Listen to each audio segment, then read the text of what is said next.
I love that countdown. Oh, we are live. Welcome, Sunday, Cat Crew Sunday, with Cantonese Cat and Tesla Tracker and myself. And nobody else. Yeah. It's just the three of us. It's like a triumvirate Tuesday. But they're like flies. They just keep dropping. Like, I don't know. Yeah. Oh, wait. We got Red Fox in here. All right. Welcome, Red Fox. It's like super early or super late for a whole bunch of people. Yeah, so there's an excuse. I think Garcia's got something new coming up. Morning. Yeah. Good morning, Seth. Yeah, morning, Seth. Yeah, Garcia's got something coming up, and I think like Jess had like some other stuff, and yeah, everybody's just dropping like flies. I was hoping to do a Saturday, but I was given directive not to. So understood. Yeah, you guys know. So yeah. Yeah, but we have, I think Danny's supposed to be able to join us. We have some of his charts here. If he's not coming, we're just going to show his charts and just butcher it. So we're like, red candles everywhere. Bye. No. This is a financial advice. This is a red candle. You should totally buy it. Danny told us to tell you guys that you need to buy.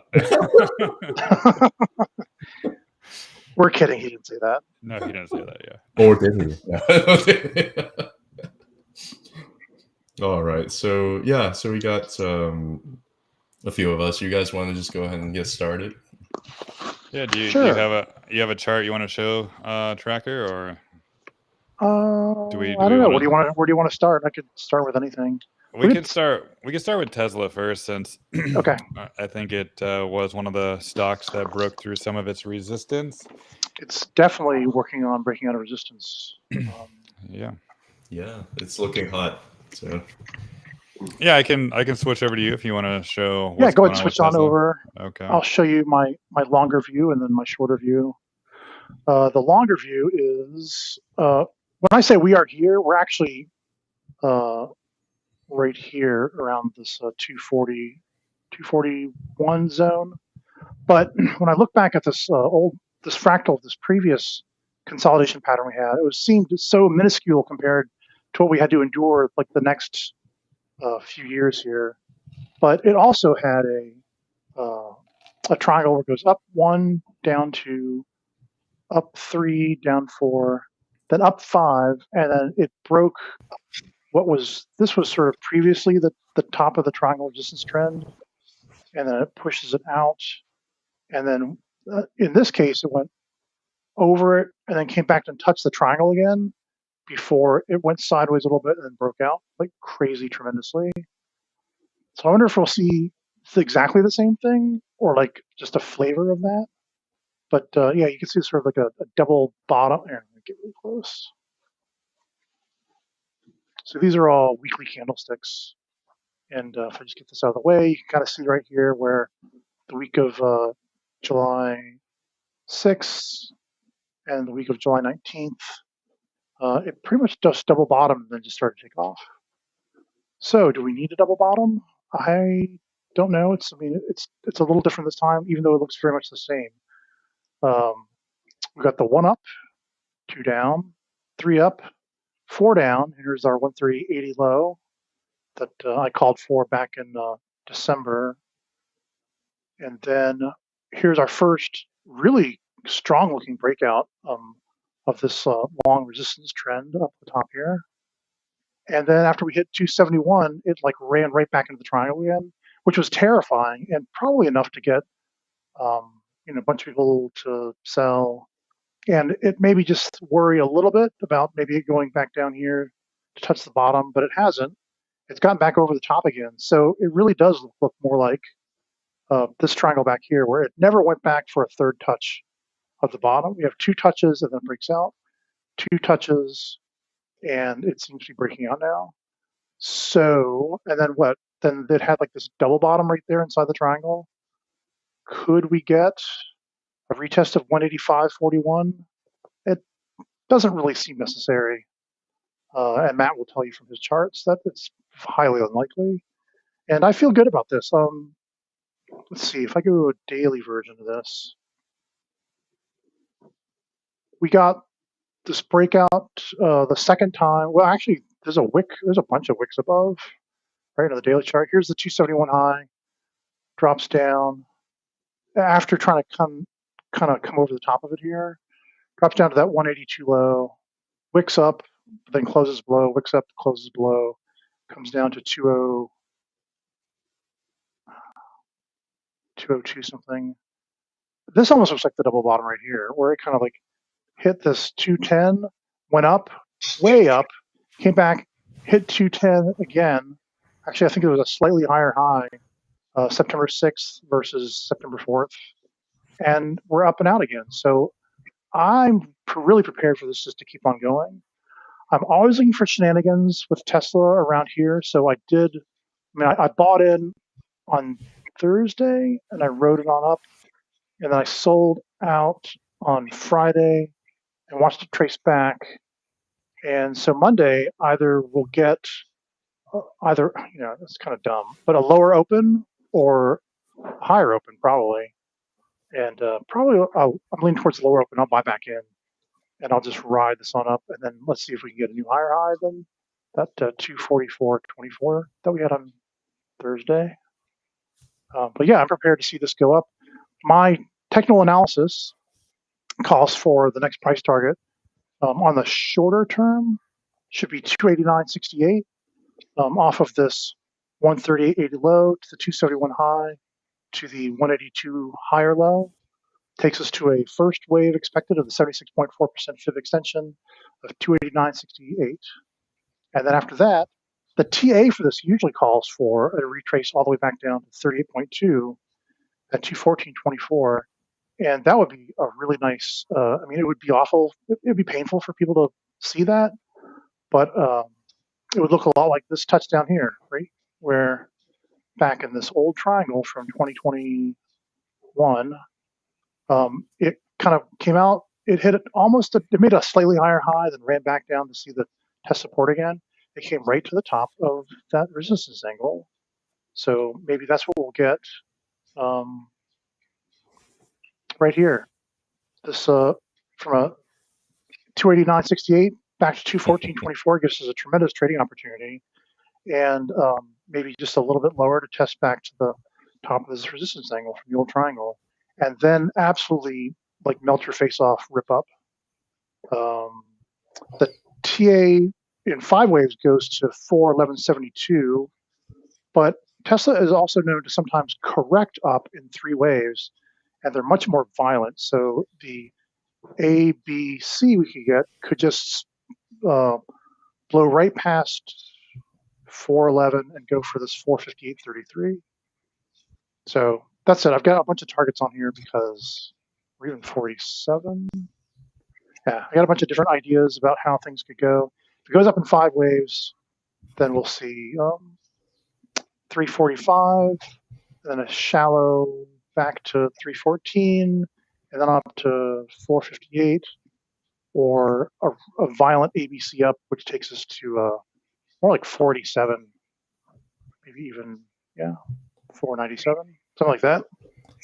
It's going to get wild. And I am still calling for at least 329.67 by the end of the year. Do you have a long-term position in Tesla right now? But I will after. See this? I'm counting on this 214.24 test back. So I'll. Yeah. I'm still trading. I'm still trading in and out. I'm out right now. On Monday, I'll go back in. I'll see if I can ride this up to 289.68, and then if it doesn't go higher and it really starts to fall back down, I might even TSLZ it for like the $60 move down to here. The TSLZ is the negative 2x bearish ETF of Tesla. And then I'll go all in on TSLL again down here to 214 and just ride hopefully what I think will be a C wave up, a violent C wave up, about over $260. Would you feel? How would you feel if it ended up going to the blue waves instead of the? I'd be fine with that. Blacks? I'd be fine with that. Yeah, 346. Yeah. I think you have to. So I'll you have to consider exactly. I'll start. It's like what I do is I put like a few different wave setups, because there's the wave setup from the 138.80 to the 271 to the 182, but then there's a much more important and larger wave setup from the 101 low to the 300 high to 130.80 low, and that's what this. I've got it as a brown ABC, but there's also a like this would just be your 1, your 2, and then the first wave of the wave 1 of the wave 3, all the way up to this 487. No, that's not right. Hang on a second. Let me just redraw real quick. From here to there, just sort of roughly. And then so the 76 should be 289, 214. Oh, it's exactly the ones I've got drawn here. That's weird. Sorry. No worries. So Tracker, it's the weekend. Nothing's happening right now. We can't trade. What are your longer term views in terms of what you're seeing, maybe over like the next 5 to 10, but not 5, sure. 3 to 5 years? Yeah, absolutely got that chart here somewhere. Is it this one? Yeah. I think Seth might be more interested in hearing those. Oh yeah, I mean, too. Yeah, it's gonna go. Oh, so this is the one too, where I was just talking about. Let me just hide this for a second. And then this one too. So that was a retrace. This is a. Oh no, not that one. This one I want. Here's a little minor wave set up off of the AB here we just had. These blue numbers are the fib extensions off of the 101 low to the 300 to the 138. And that takes us up to easily 609.20 for a 238% fib extension. And it may go higher than that, but that's, if we, this is the wave I'm hoping to see, where price goes to 283, 232. No, that's if we get a 50% retrace. The 38 is 214.24. Then 411, then 336, then the 232, 609.20. So sorry, this is kind of messy. I keep playing around with these ideas, but once we hit that first next higher high, and then retrace, I can just cancel out some of these wave setups, and I'll know which one we're on. Like I have to put 3 possible paths, and then I can whittle them away as we actually get more and more price action. But I'm very bullish on Tesla. I always have been, and I always will be. This company could just go nuts. I mean, just look at Matt's super long Gann chart. If he wants to show it today, Tesla absolutely is probably the best stock to own in the stock market. I absolutely agree with that. I actually have something I want to please show go you ahead real quick as well. Maybe, yeah, and then because I like to talk about more like longer term views on these kinds of things. Because on the weekend I like to maybe like shift the time frame a little bit more to like investment too. So it's good to see like the overall trend, because you're one of the few that like really was calling the price action extremely accurately over the last couple of years. That's what I try to do. So it's my shtick. So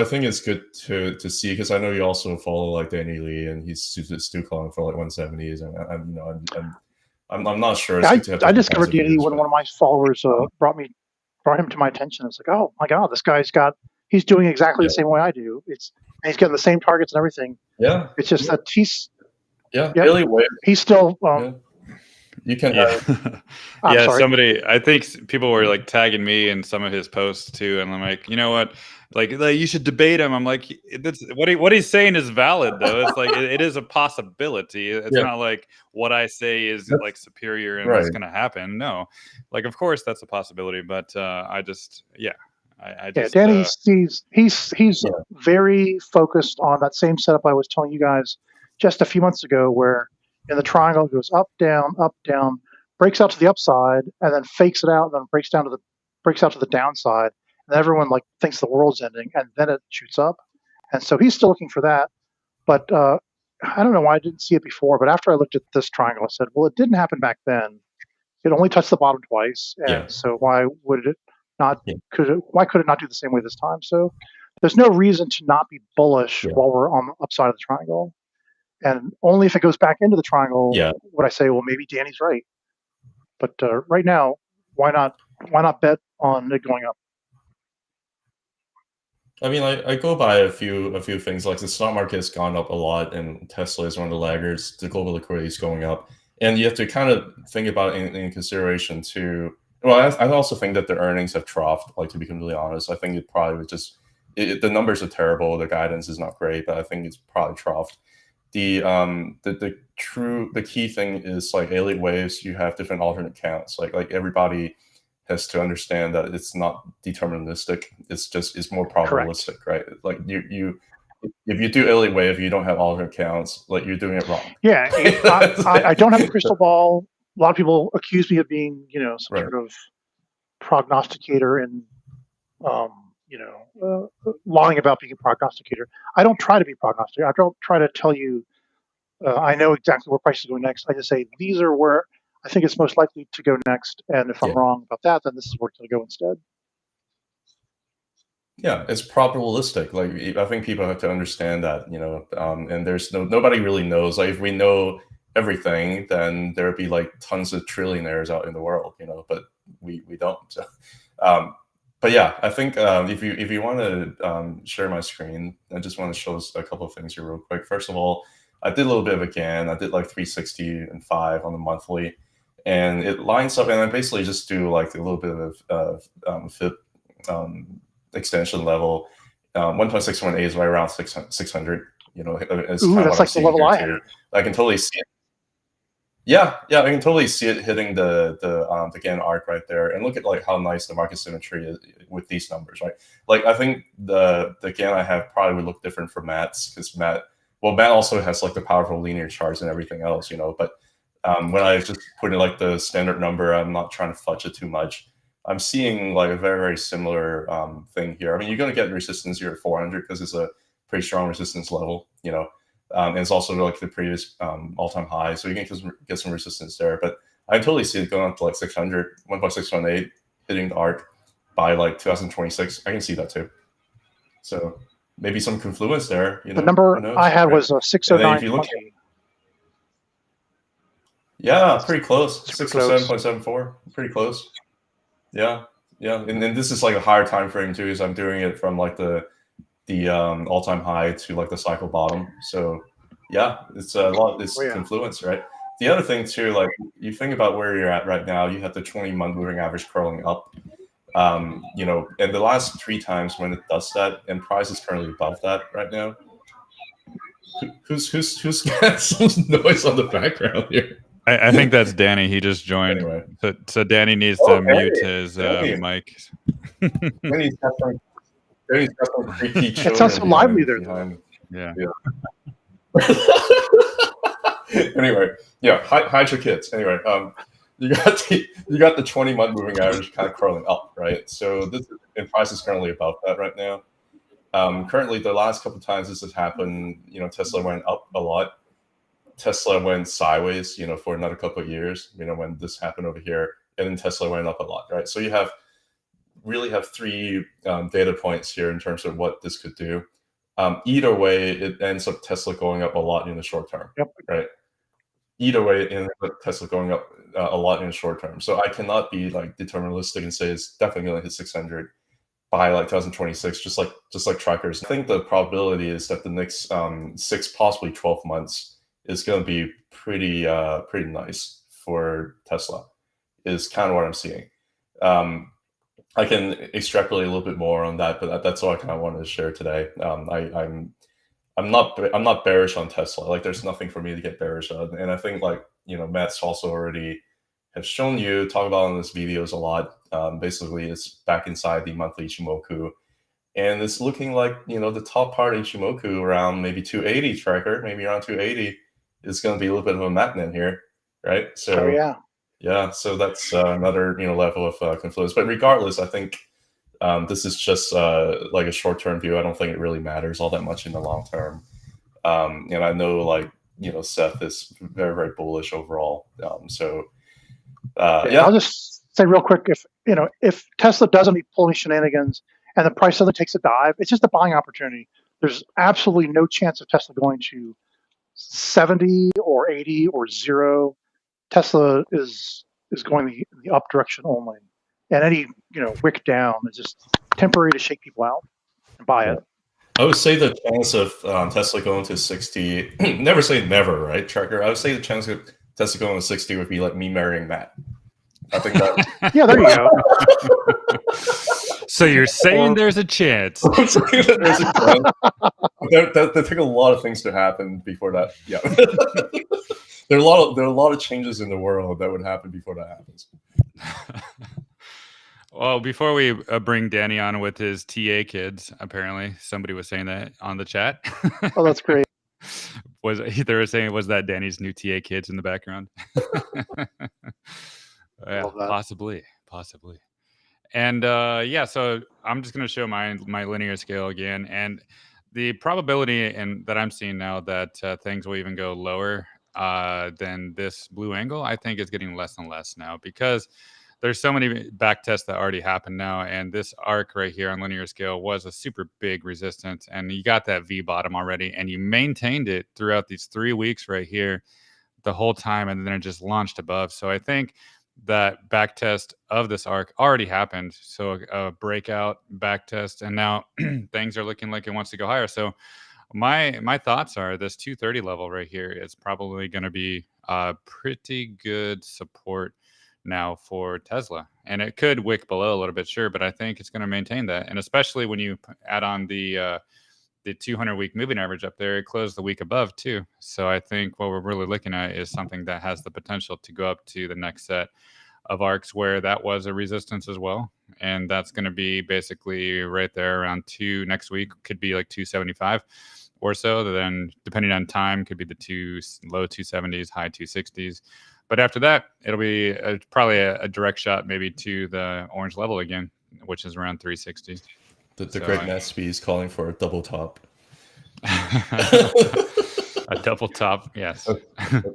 Oh no, I'm not calling for a double top, but I think what's more likely now is just more higher prices. Like I don't see below 200 anymore. Like at most maybe 210 again, right? Just retesting that arc possibly, but even that I think is getting less and less likely, just because you can see all these candles before this breakout, it was not above that blue angle, not above, not above, not above, right? Only a couple of candles here were, and now it's back above. So I think it's just trying to build more strength to go above. And eventually, once it makes a higher high from like these candles here, then I think that's more and more likely that it's just going to continue straight up to at least 360. And then once that gets to support, then it'll go much, much higher to the next level, 715 or so. Yeah, so I think it's just looking really good things for Tesla. It's just the beginning of a powerful move, in my opinion. And as long as this blue angle holds, then things will go much, much higher. And with that, I can bring on Danny. Danny, are you there? Yes, I'm here. Can you hear me? Yeah, it's time to show your red candles. Yeah.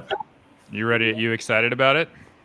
Yes, I am. You're so excited that you're not buying any Tesla? That's how excited you are? No, I did. I did accumulate some before the red candle appeared. Okay. Nice. All right. But not that excited. But not that excited. Not yet. Not as excited as I am, but yeah. So this is the daily chart? This is the daily chart for Tesla. And yeah, take it away here, Danny. Okay, so give me a few seconds. Yes, I still remember the time when the red candle appeared, and many of my followers, including myself, of course, were very skeptical, because we didn't believe that the bullish trend was going to happen.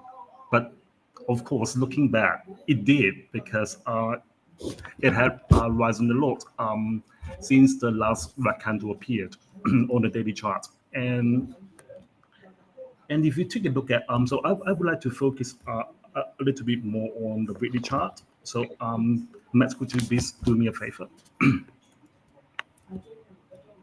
What kind of favor are you asking? Oh, okay. You're talking about the weekly chart pulling up. Yeah, there you go. There you go. It's going to cost you some Wagyu. I don't know. And seeing is believing. What have you seen? The last candle, the last weekly candle. Exactly. Okay. So the red candle appeared once again on the weekly chart. So I'm just telling my followers that if you missed the red candle on the daily chart, we still have another chance. The weekly red candle. Okay, and I like this candle so much because first of all if you take a look at panel 3, you find that actually the red candle also aligns with a steady increase in value accumulation. So at the moment, the wealth accumulation is about 60.5%, which is still in the high range, but as said before, we need 75% of the wealth for the stock to soar. So still there's much room for Tesla to go higher, probably in the coming weeks.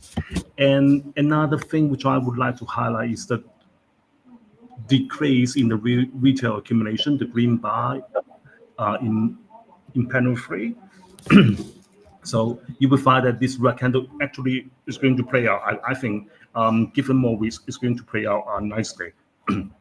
And there are some price levels which I would like all of us to focus on.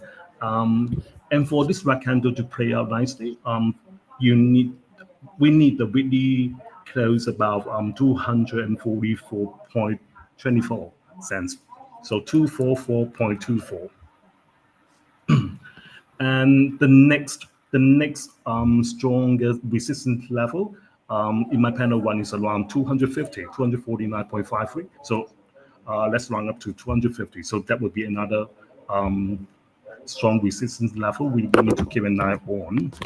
And so far so good, so we have the monthly red candle, we have the weekly red candle, and this week Tesla closed with the red candle on the weekly chart. So we've got 3 red candles in force.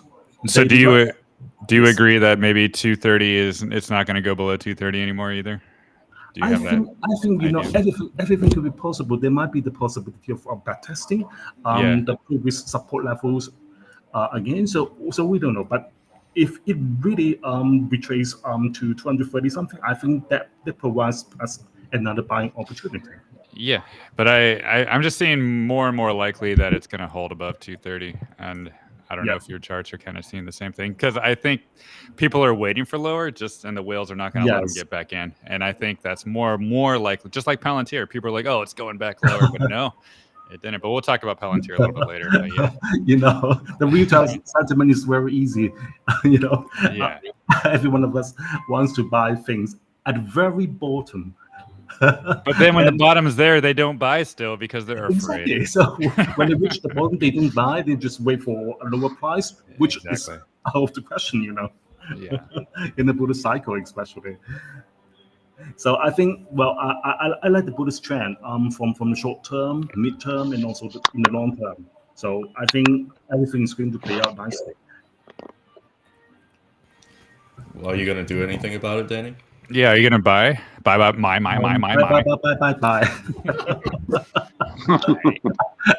I need to borrow money from Cat. I have no idea what you're talking about. Like, you have so much. Tracker, does this change your mind about potentially starting a Tesla position, or are you still potentially waiting for some pullback? Well, no, I mean, the thing is that I'm just trading from a position of cash now. Like, instead of buying in and then just holding it overnight when things look kind of weird. Sometimes if I'll just close and then come back in, and then I can still close out the same day. It's like it's like a day trading thing. Let's see. Let me take it back. What's the reason why I play it this way is because I can follow Tesla really closely. Yeah.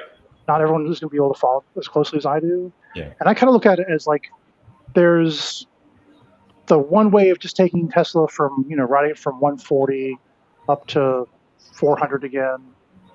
And you could just go that one way and you get like $3 just moving out of it, whatever.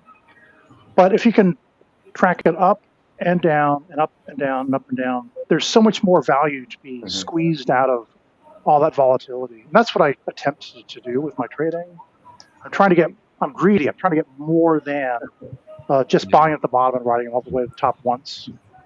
What I'm seeing though mostly is like with my charts combined with Danny's like monthly red candle, daily red candle, weekly red candle. I think the risk of trading is it's too great for me now. I think holding is just the best thing for me because I see explosive moves happening once a higher high is formed on the weekly chart from like all-time high. That's my opinion. And the exactly right. The 20 also turned positive too, right? And that's a great like long-term trend too. Yeah, so I don't think, in my opinion, I think trading is dangerous now because you can see gap ups happen all the time and then just miss out. So I think that's the risk in my opinion. Yep, that's absolutely right. And like I said, I've got these 3 paths right now, and Tesla loves to correct up really violently in that last bit, and I think we're just about ready for that. So, like, I'll buy it on Monday, and then I'll watch it go up, and if it goes past my next target, then I'll assume that we're on the next path to go higher, and I'll just stay in.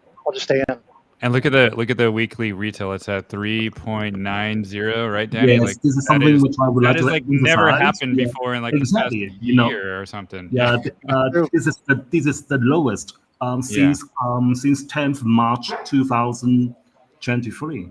Yeah, it's insane. So I mean, like so many confluences. Plus, with my charts and your charts, like it's looking like this thing is going to make a higher high, probably. Maybe by the Robotaxi unveiling in October, and then by that time it'll be a super bullish chart and it'll go much higher. So yeah, things are looking really explosive pretty soon for Tesla. So I can't recommend trading. Just buy and hold. Yeah, I'm looking forward to it ripping up. Yeah, for Danny's show. Take my money. Yeah. Take your money. Yeah, you don't own enough. All right, Seth, you don't own enough.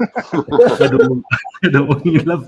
Neither does Danny because he doesn't believe in his own red candles. So yeah.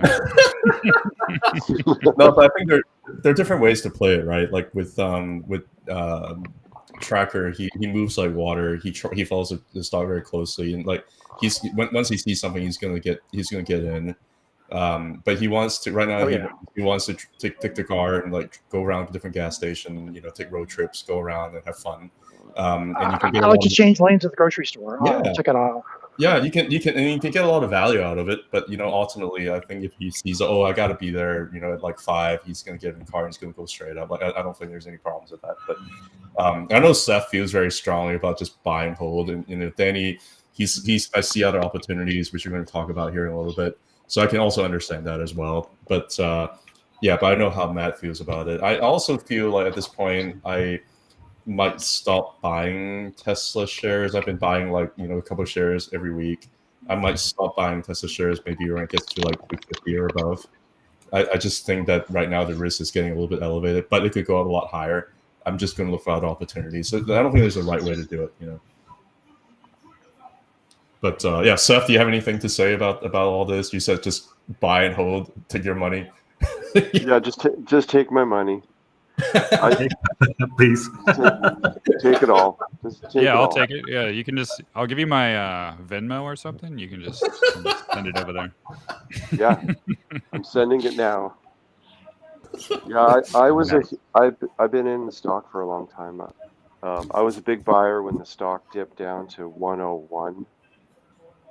A year and a half ago or a year ago. Yeah, that was a beautiful time to accumulate. I mean, I was just buying all the way down, and you guys are right. You can't. People, when the bottom comes, when you look back on the charts, people were like, well, they still didn't buy because they think it's going to still go lower, and I learned that lesson in my early years of investing. And now I just add, if the stock goes down 5%, I just add a little bit. If it goes down another 5%, I just keep adding and keep adding and keep adding. And I was my lowest point was $111 when I added a big chunk on that dip a year and a half ago, that really painful dip that we all went through. And I bought some more on Friday. TSLR, yeah, and the 10/10 event is. I feel like there's going to be, like I said in the last spaces, that there's going to be a product unveiling and I'm almost convinced that that's what's going to happen, and the stock's going to just keep going up. And yeah, it's probably going to go up until that, in my opinion, until that. Yeah, we're in a new. I think 2025 is just going to really be a new chapter. 2024 is going to be great. End of the year, we got all the signs, the signals that Feds are starting to cut, the presidential election and the product unveiling, and the stock's just sort of been not doing too well, and now it's time to shine. And people, you can say what you want about Elon's political views. I don't think that's going to affect the stock. Yeah, I kind of agree. And despite all the political posts I've been making recently, I don't think it matters at all. Things are going to go up regardless. No matter who wins, things are going to keep going up. So, yeah, just ignore those on X. Yeah, I agree. Yeah, the chances of Tesla going down to 140s would be similar to tracker stop tracking Tesla. The chances of Tesla going down to 100 would be Danny marrying Jess, and the chances of it going down to 60 would be me marrying Matt. That's kind of how I put it. But there is a chance. Something drastically has to happen before that happens. I don't know about you guys. In my city, there's like 1 out of every 8 cars or 10 cars is a Tesla.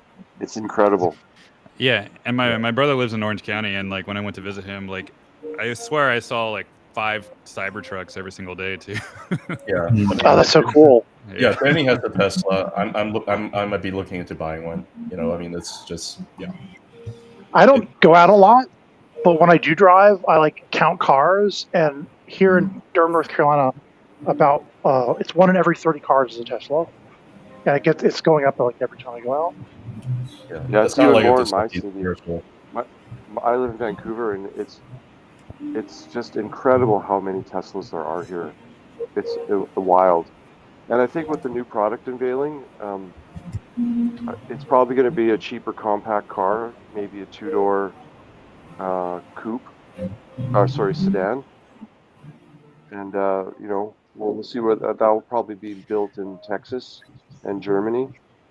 What was that video or that picture going around where like that Tesla was like covered in yellow something, and it didn't have any mirrors or anything? So that's probably what the new robotaxi is going to be. Yeah, they tried to uglify it to kind of disguise how cool it is. They wrapped it in something. I don't even know what it was, but but they didn't have any mirrors, and it looked really weird. Yeah. Did you guys buy this any stock during the yen carry trade dip? Yeah. Oh yeah. I didn't buy in the 180s. I bought in the 190s though. Yeah, I buy every week. So I bought that week. That's what you meant. I did end up rebalancing some of my S&P 500 ETFs to some higher beta stuff during that week. Yes. So nice. So I guess let's talk about what's next now that Danny's here. Why don't we talk about maybe a stock that maybe Danny is not buying Tesla, but it's maybe a little bit more bullish on potentially, like Palantir. Danny, you want to talk about your Palantir charts? Yes, please. Yeah. And let me pull it up. Yeah, for Palantir. Yeah. Well, there is a question about what are the arguments about going to 170s in the last 6 months. I think that question was already kind of answered. Like, I think going back below 200 personally is never going to happen. Well, never say never, but not probable. Yeah. Highly improbable. Not likely. Yeah. I think they already I think a lot of us are really seeing similar. Yeah, there's just too much confluence about wanting to hold support now and just wanting to take off. And I think people that want lower prices, Danny and I agree that retail is going to get left behind because they always do. And nothing will ever change. They will always get left behind because this is what the stock market is. They never learn. They never learn from They never learned, Yeah. This stream will be recorded. It'll be available on YouTube as well. So just go back and kind of we share our thoughts on there. No worries. All right. Let's move on to Palantir. So you want the one that goes back in time first on the daily, or you want the one that is the new daily chart? The new daily one. Actually, I've got 2 daily ones, and the differences between them. Well, this is the recent daily one. The other one was in the past. Yeah, this is the most updated one. Yeah. So go ahead, take it away on the daily chart for Palantir. Yeah. Hold on. Good morning, Danny. Oh, good morning. And I don't think we're going to take any chart requests today, guys. So we're going to talk about the stocks here. Not enough time for that. So I see these coming in. So just to let you know. And actually, I would like every one of us to focus on the last black candle on the daily chart. Once again, I'm sorry. I have to admit that I was very, very skeptical again when I saw the black candle on the daily chart, because you know why? Because it opened with a huge gap. Yeah. Okay, 2 weeks ago, and I was surprised that if people just follow this black candle, they might be chasing the top, But looking back, everything is fine, and they are still making some money if they did chase the top when the black candle appeared. So once again, it shows that this black candle is not a lagging indicator, because even though you buy after you saw the black candle, you were still making some money. And unless it's this red candle right here, this one right here. Yeah. Or this one right here. Yeah. And are you showing the second one, Matt? Are you showing the second daily chart? Yeah, I can put some on. Is somebody playing Mario Kart? I think Danny's multitasking right now. I think Mario Kart in the background. Pretty sure. Let me comment something first, and before we show the before we show the second daily chart. This is the second daily chart. Yeah, 2 weeks ago, Palantir had a very huge gap. Okay, and people are just curious, and people are always asking whether the gap would be filled. So that's why I would like to bring all our attention to the second daily chart. And you will find that the second daily chart, actually the red candle in the middle of the panels, you find that the gap was not filled until now. I mean, it's not filled at all, not until now. Yeah. I think that statement would be like, "Oh, it's just got filled." It's never been filled. It's never been filled, right? Never been. Yeah, never. Yeah, never. no, it's perfectly fine. I just wanted to clarify on that, but it's never. So, so even though people were buying Palantir after the red candle appeared, and they keep holding until now, they have been making tons of money. So that's why sometimes I think in the bullish cycle, gap filling is just a myth. People are creating lots of fears about gap filling, and I think technically speaking, the gap can act as both support levels and resistance level, and that's it. It doesn't mean that all the gaps have to be filled so that the chart looks perfect. So, in my opinion, Palantir has a pattern of many gaps not being filled. And this is quite similar to Tesla. Tesla actually below $60, there were numerous gaps which have never been filled. So that's why I don't let people keep talking about the gaps are being filled. I mean, like gap fill is. I guess most gaps get filled, just like most people hate their job. So it doesn't mean that everybody hates their job, right? So yeah, exactly. Yeah. So that's why I think, based on this trend, I think Palantir is doing quite well. And I'm not sure whether Palantir will go down to the level that people are looking for. So many retail investors have been waiting for below $30 to buy and keep accumulating. And actually, I'm not just sure whether whales are willing to sell Palantir chip to the retailers. There's so many. Yeah, so many. And there's still zero on the daily chart for retail. Still zero. Yeah. It's crazy. Still zero on the weekly chart, on the daily chart, and above all, on the monthly chart. Yeah. Well, I can go to the weekly chart now. Okay, are you done with the daily, or? Yes. Yeah? Yes, I'm done on the daily chart. All right. Here's the weekly chart. Yeah. And you find there's nothing much to comment on the weekly chart. The red ribbon just keep unfolding. Yeah, and every red candle is just doing higher high, higher low, looking back. So yeah, because sometimes my followers have been telling me that and they have been asking me lots of questions. Is it too late to buy Palantir? So when's the best time to buy Palantir? Because actually I can't just answer these questions in a few minutes. And also based on this trend, I find that every price level can be a buying opportunity, whether it is red candle, whether it is yellow candle. So the colors of the candle don't matter much if the stock is in. When can they buy? They can buy anytime, any day. If That's our true. target, if our agreed target is going to hit. Is it time to short or sell out and try to buy lower, Danny? So what do you think? Did you guys hear? I made a whole video about it yesterday. Alex Karp's recent interview where he said that Palantir could be 10 what did he say, 10x, yeah. Yeah, and that really sort of rippled through the people's psyches, and I think Alex is right.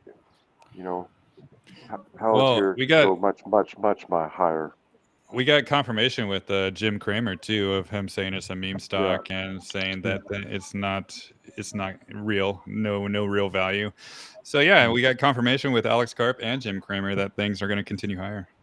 And we don't even need worry about people shouldn't worry about Alex selling shares. Jeff Bezos sells shares all the time. Jensen Huang sells shares all the time. These guys are always selling shares, and people make a big deal about it every single time, and it's just part of the game. And what wouldn't you sell shares if you're Yeah, unless it's Nancy Pelosi, then I think if she sells, you probably got to listen. Right? Well, last time Peter Thiel sold like a third of his stake, price just kept on going a lot higher, right? So it doesn't necessarily mean that just because a long-term holder is selling it. I mean, they use the money for everything else, for their lifestyle, to pawn to another stock. They can do whatever they want to do. Like, it doesn't matter. I agree. I actually think that it's interesting, Danny. You're showing the comparison of the daily chart between now versus the price when it went from single digit to double digits. I see a very, very similar thing. I made a whole video yesterday, so I'm not going to show my charts today. But if you're interested in what I have to say, just look at my profile. Kenton Mao, I posted the Palantir video. Basically, it looks like the Bollinger Band expansion is very, very impulsive. It's just very, very impulsive on the weekly. And because when I see something like that, it looks like it still has some room to go up. And you're going to have a lot of technicals that are going to come by, and they're going to provide like a lot stronger support underneath. They're going to be higher than where price is now. So I think it's actually more likely for price to want to keep going up rather than going back down to the 20s to back test things. And I don't things are a little bit overextended, but they're not by any means like as overextended as like MicroStrategy was by the end of last year. Like, they're not nearly as overextended as that. So I still think that the overextension can happen for longer. I just hate to call a top, and I think that this is a falling knife, but on the other side. That's what I worried. I'm actually worried, not because I think the most reasonable scenario is for it to go down to the 20s, back test, find a solid support, and go up. But the Palantir has been doing that for like years now. So I'm just not sure whether or not it has to do that, right? You also, every single time when you think about downside risks, and everybody's got like PTSD from 2022, you also have to think about potential upside risk as well, which I'm also taking into consideration. But with that said, I'm not buying here. It's just the risk is elevated. I'm not buying here, but that's a personal choice, because I chose to keep falling knife throughout 2022, because I kept buying throughout 2023. It's your choice, like whatever you want to do. What was your last buy? My last buy was around like 24, 25, somewhere around there. And at a certain point, like, I was losing like paper money like crazy. And you have to be able to accept that if you buy here, there's a chance that you might lose some paper money, or you may not. Like, none of the stuff that we're saying really is deterministic, right? But I'm not buying here because I have the luxury that I don't have to, right? So it's just something to consider. Mm-hmm. So how about Matt? What was your last buy? My last buy was 21. So same as mine. Yeah. I my last buy was 21.5. Like I did trade it. I bought a lot at 21, then I sold at 24, then I rebought again at 21 when it dipped down. So that's basically, and then I just decided I'm not going to trade it anymore because I don't need to. Yeah.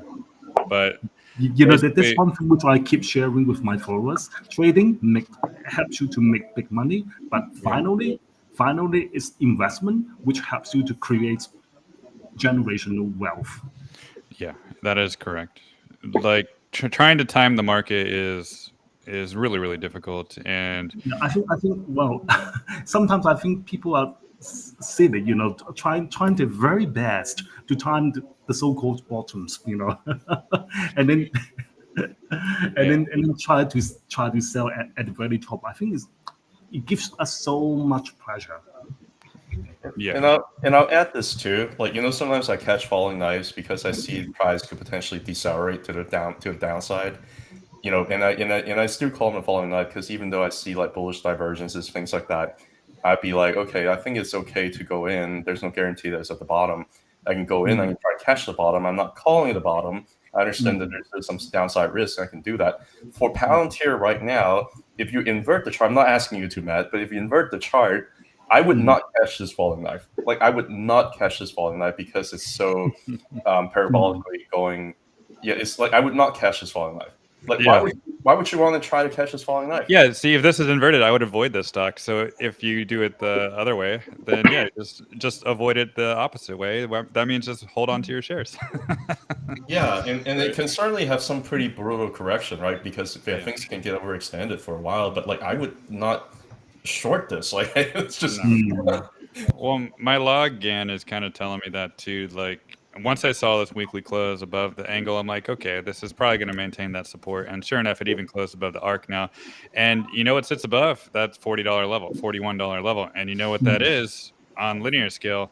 That is the 886 right there, right? It's the 886 Fibonacci level. And it closed the week above, like I mentioned on my weekly recap video, 36.64. It closed above it, and it spent most of the day, I think, below it, and then it just rocketed up and finally closed above. So people wanting to get back into the 30s, I don't think it's going to happen below the 30s. I think what could be possible is maybe back to the 702, 71 fib, 33.68, and maybe go back up there. But what I think is likely now, because of this 40, 55, 886, and the log scale upper GAN 4087 maybe next week, that is looking like going to be a magnet for price. So I think the possibility of more up before down still exists, and people waiting to buy lower might not have the opportunity because this is what always happens with retail.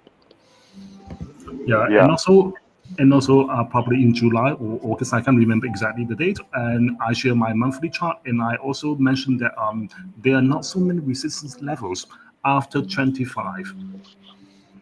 Yeah, so I don't know, but there's really no resistance. Like the last resistance I see is that 40, 55, $41 level, and after that it's basically clear skies ahead to like the 80s, really, or 70s.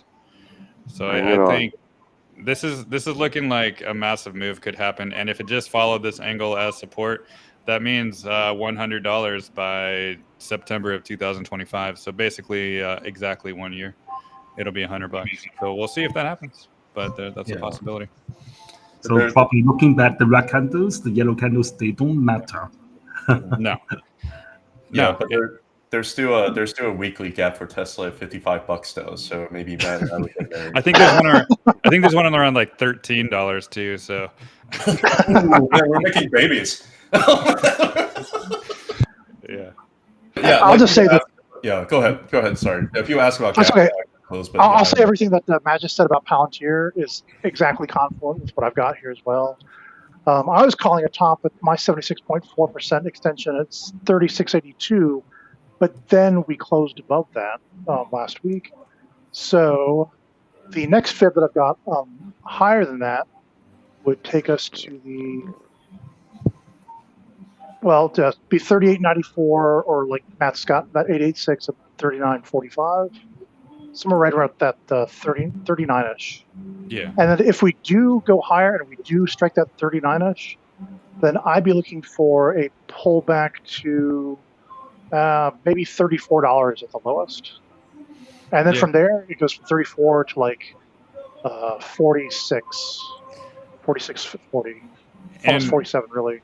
And my experience throughout all those trading years that I have is once stocks break the 786 on a weekly close, majority of the time they break into all-time highs. So I think taking profits here to hope to buy lower, it just doesn't make any sense. So if it gets to the 786 and beyond, it's going to go past 45, and that means it's going to go to the 1.272. It's going to go to the 1.414, and it's probably going to go at least to the 1.618 before anything major would happen. So it's like the risk of just taking profits now when it breaks the 786, I think, is greater than anything else. Like the risk is now taking profits too early, in my opinion. Yeah, Matt's really right. Like if you're a TA nerd like us, like I call the 50% fib like the trickster fib. If things are going to go awry, they often bounce back the other way once it's the 50% fib. If it goes to the 61.8, now it just like an ABC retraced wherever it was going to. But if it gets past that and higher than that 76.4 that I usually use, or Matt's 786, it's definitely moving. It's in a fifth wave move. Yeah, it's going to go to all-time highs, like almost guaranteed. I would say like 95% guaranteed, right? Exactly. So don't quote me on that, but it's going to be on record. It doesn't matter. If Heidi was here, it'd be on record, but I don't know if she's here. So, but no, from my experience, if you see something like this past these red levels, then it's not going to go lower. It's going to go higher, and taking profits too soon is the biggest risk, in my opinion. I agree. We just gotta make sure the earnings are good, that the contracts are still flowing in. I mean, the charts first, earnings always follow, in my opinion. So that's why everybody's like, oh, but the EPS, it doesn't make sense. Well, it doesn't have to yet. Just wait. Well, they keep on having new deals coming on every day. Like you don't need earnings to know that their business is doing pretty darn well. You know. Yeah. It's like the earnings. The earnings are going to be decent. I think the question is whether or not the chart gets overextended. I think Nvidia, they have decent earnings every single earnings for like the last 2 years. Last year and a half, right? But the question is sometimes they have great earnings and the stock goes nowhere because it's at resistance. But right now, I think Palantir is hitting some escape velocity, kind of like what Nvidia did, around like 2023. And I would almost venture to say like it really reminds me of like one of those Bitcoin bull cycles where it just like wants to just keep breaking up higher. I don't know. I mean, like I don't want to be like a moon boy and just like talk about risk on, but a lot of people are really not talking about that right now. So it actually makes me feel more comfortable about it too. Yeah, and like going back to what a lot of things are doing, what the IWM, what ARKK, a lot of the growth stocks, what PayPal is doing, like things are breaking out, and many people are going to be left behind. And the rate cut cycle is just beginning, and I think things are going to go much, much higher. And I think well into 2025, maybe even to 2026 and beyond. So people looking to take profits, I think, in my opinion, they're probably going to regret it in hindsight. Amen, brother. Yeah. Amen. Yeah. Amen. I read somebody comment. I think it was you changed a comment saying that they saw somebody on CNBC. Apparently, it's like a good quote from CNBC. In bull market, valuation doesn't matter as much. In bear markets, they do. like you can take years and years of gains, and it can be completely irrational, and it just keeps on going up and up and up. And it could take years of like valuation expansion together with it. And then you worry about it later. That's kind of what happens sometimes. And also, Palantir got a S&P inclusion, and they're going to be added to many, many, many institutions in their 401ks. 1 to 2 to 3%. So there really is a story here. It's not just a bunch of talk that the stock's just doing well, and there's a lot of growth, and it's being validated with the S&P inclusion.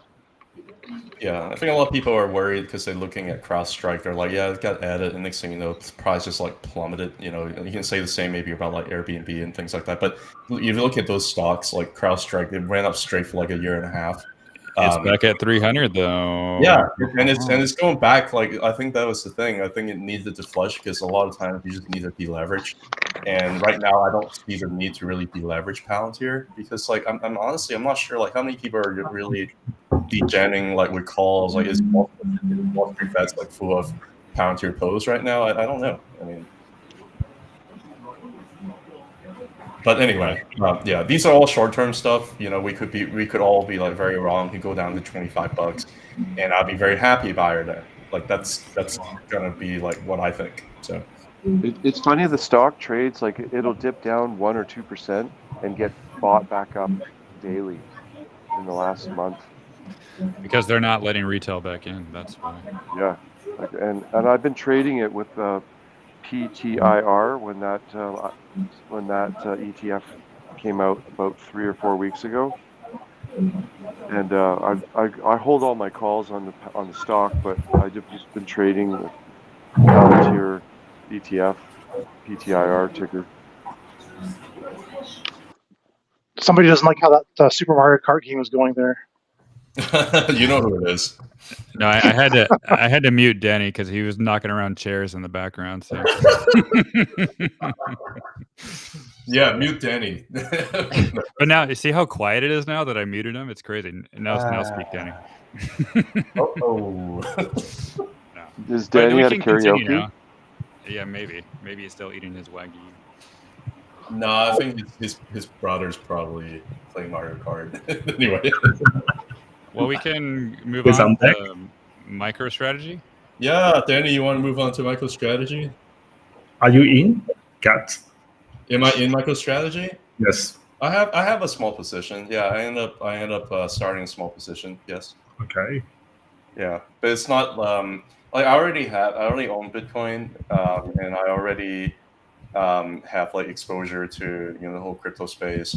I do think that the second half of the bull cycle, like miners are probably going to catch up, even though a lot of people are like really gotten beat down by it, which I like. I like the fact that like people are trashing miners. I like the fact that like my views are not doing very well on my miner videos anymore. Like all those things are very promising. I like the fact that the IWM still hasn't hit previous all-time highs. So I think that there might be a little bit more potential upsides with miners. I think like Seth probably agrees.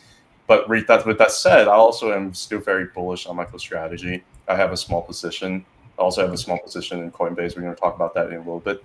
But yeah, I don't think you have to be in like just one thing. I think you can kind of diversify based on what you're seeing.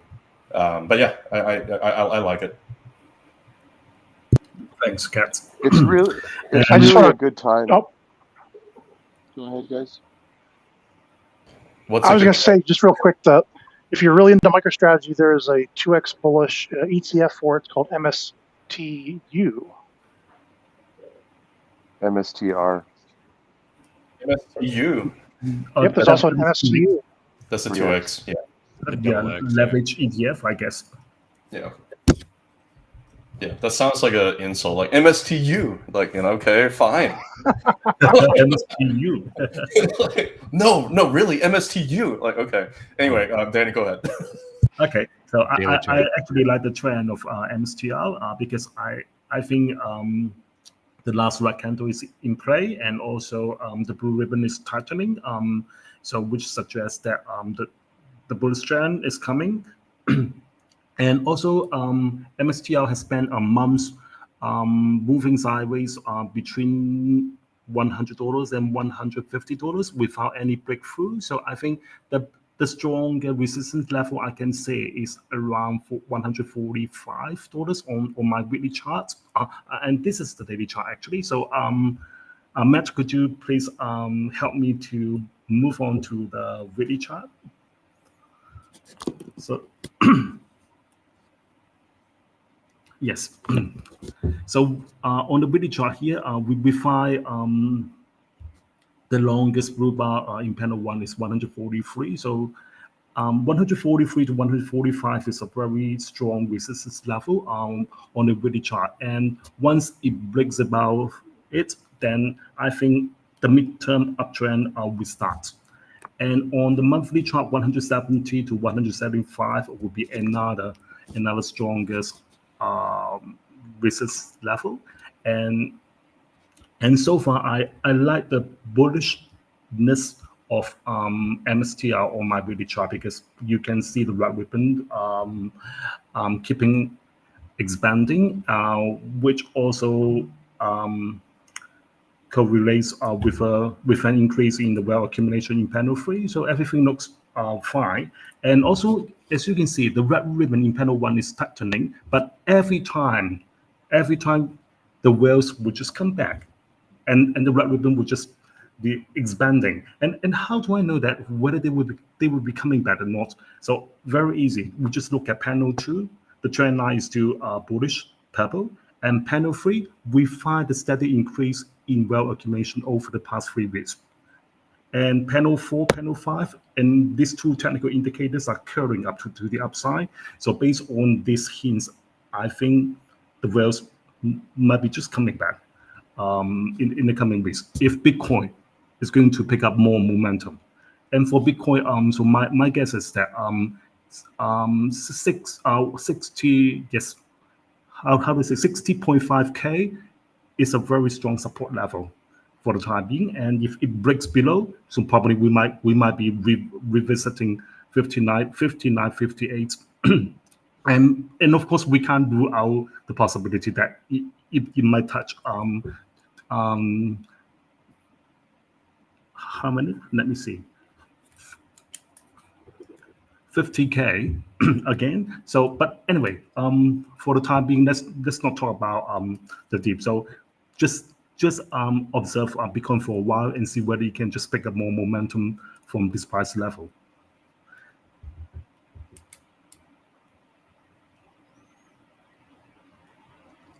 Kat, what do you think? Yeah, or Max? Do you have a chart, Kat, or no? Did somebody mute me? I think you muted me. No, I never. I don't need to, because you mute yourself, but other people don't. No, I mean, I was talking about MicroStrategy on my.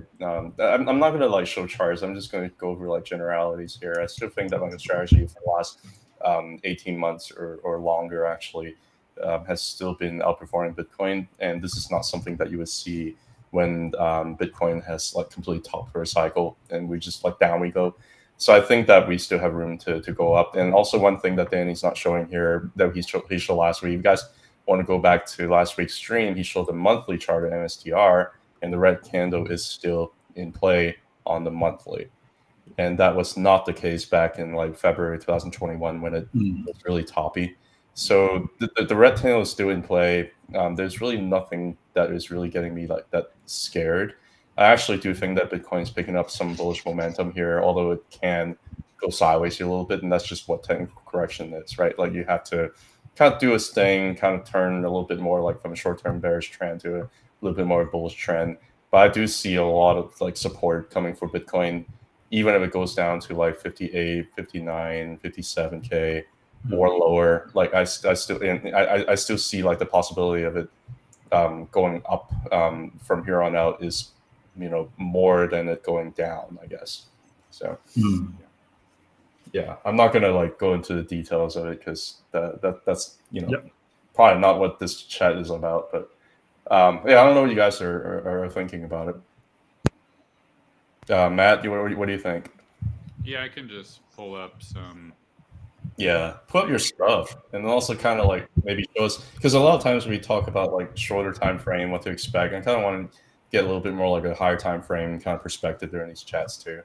Yeah, so with the higher time frames, I'm gonna just pull up the log version here, and let me just show this, because I've always been expecting maybe it wants to pull a Bitcoin and touch the cloud first, right? And it almost did there, but it still hasn't, right? Since it really broke out. I mean, I guess it did already backtest the cloud here, but I was still thinking maybe it wanted to. But what I'm really focusing on is that 150.5 level right there to break above, because it's not breaking above at all.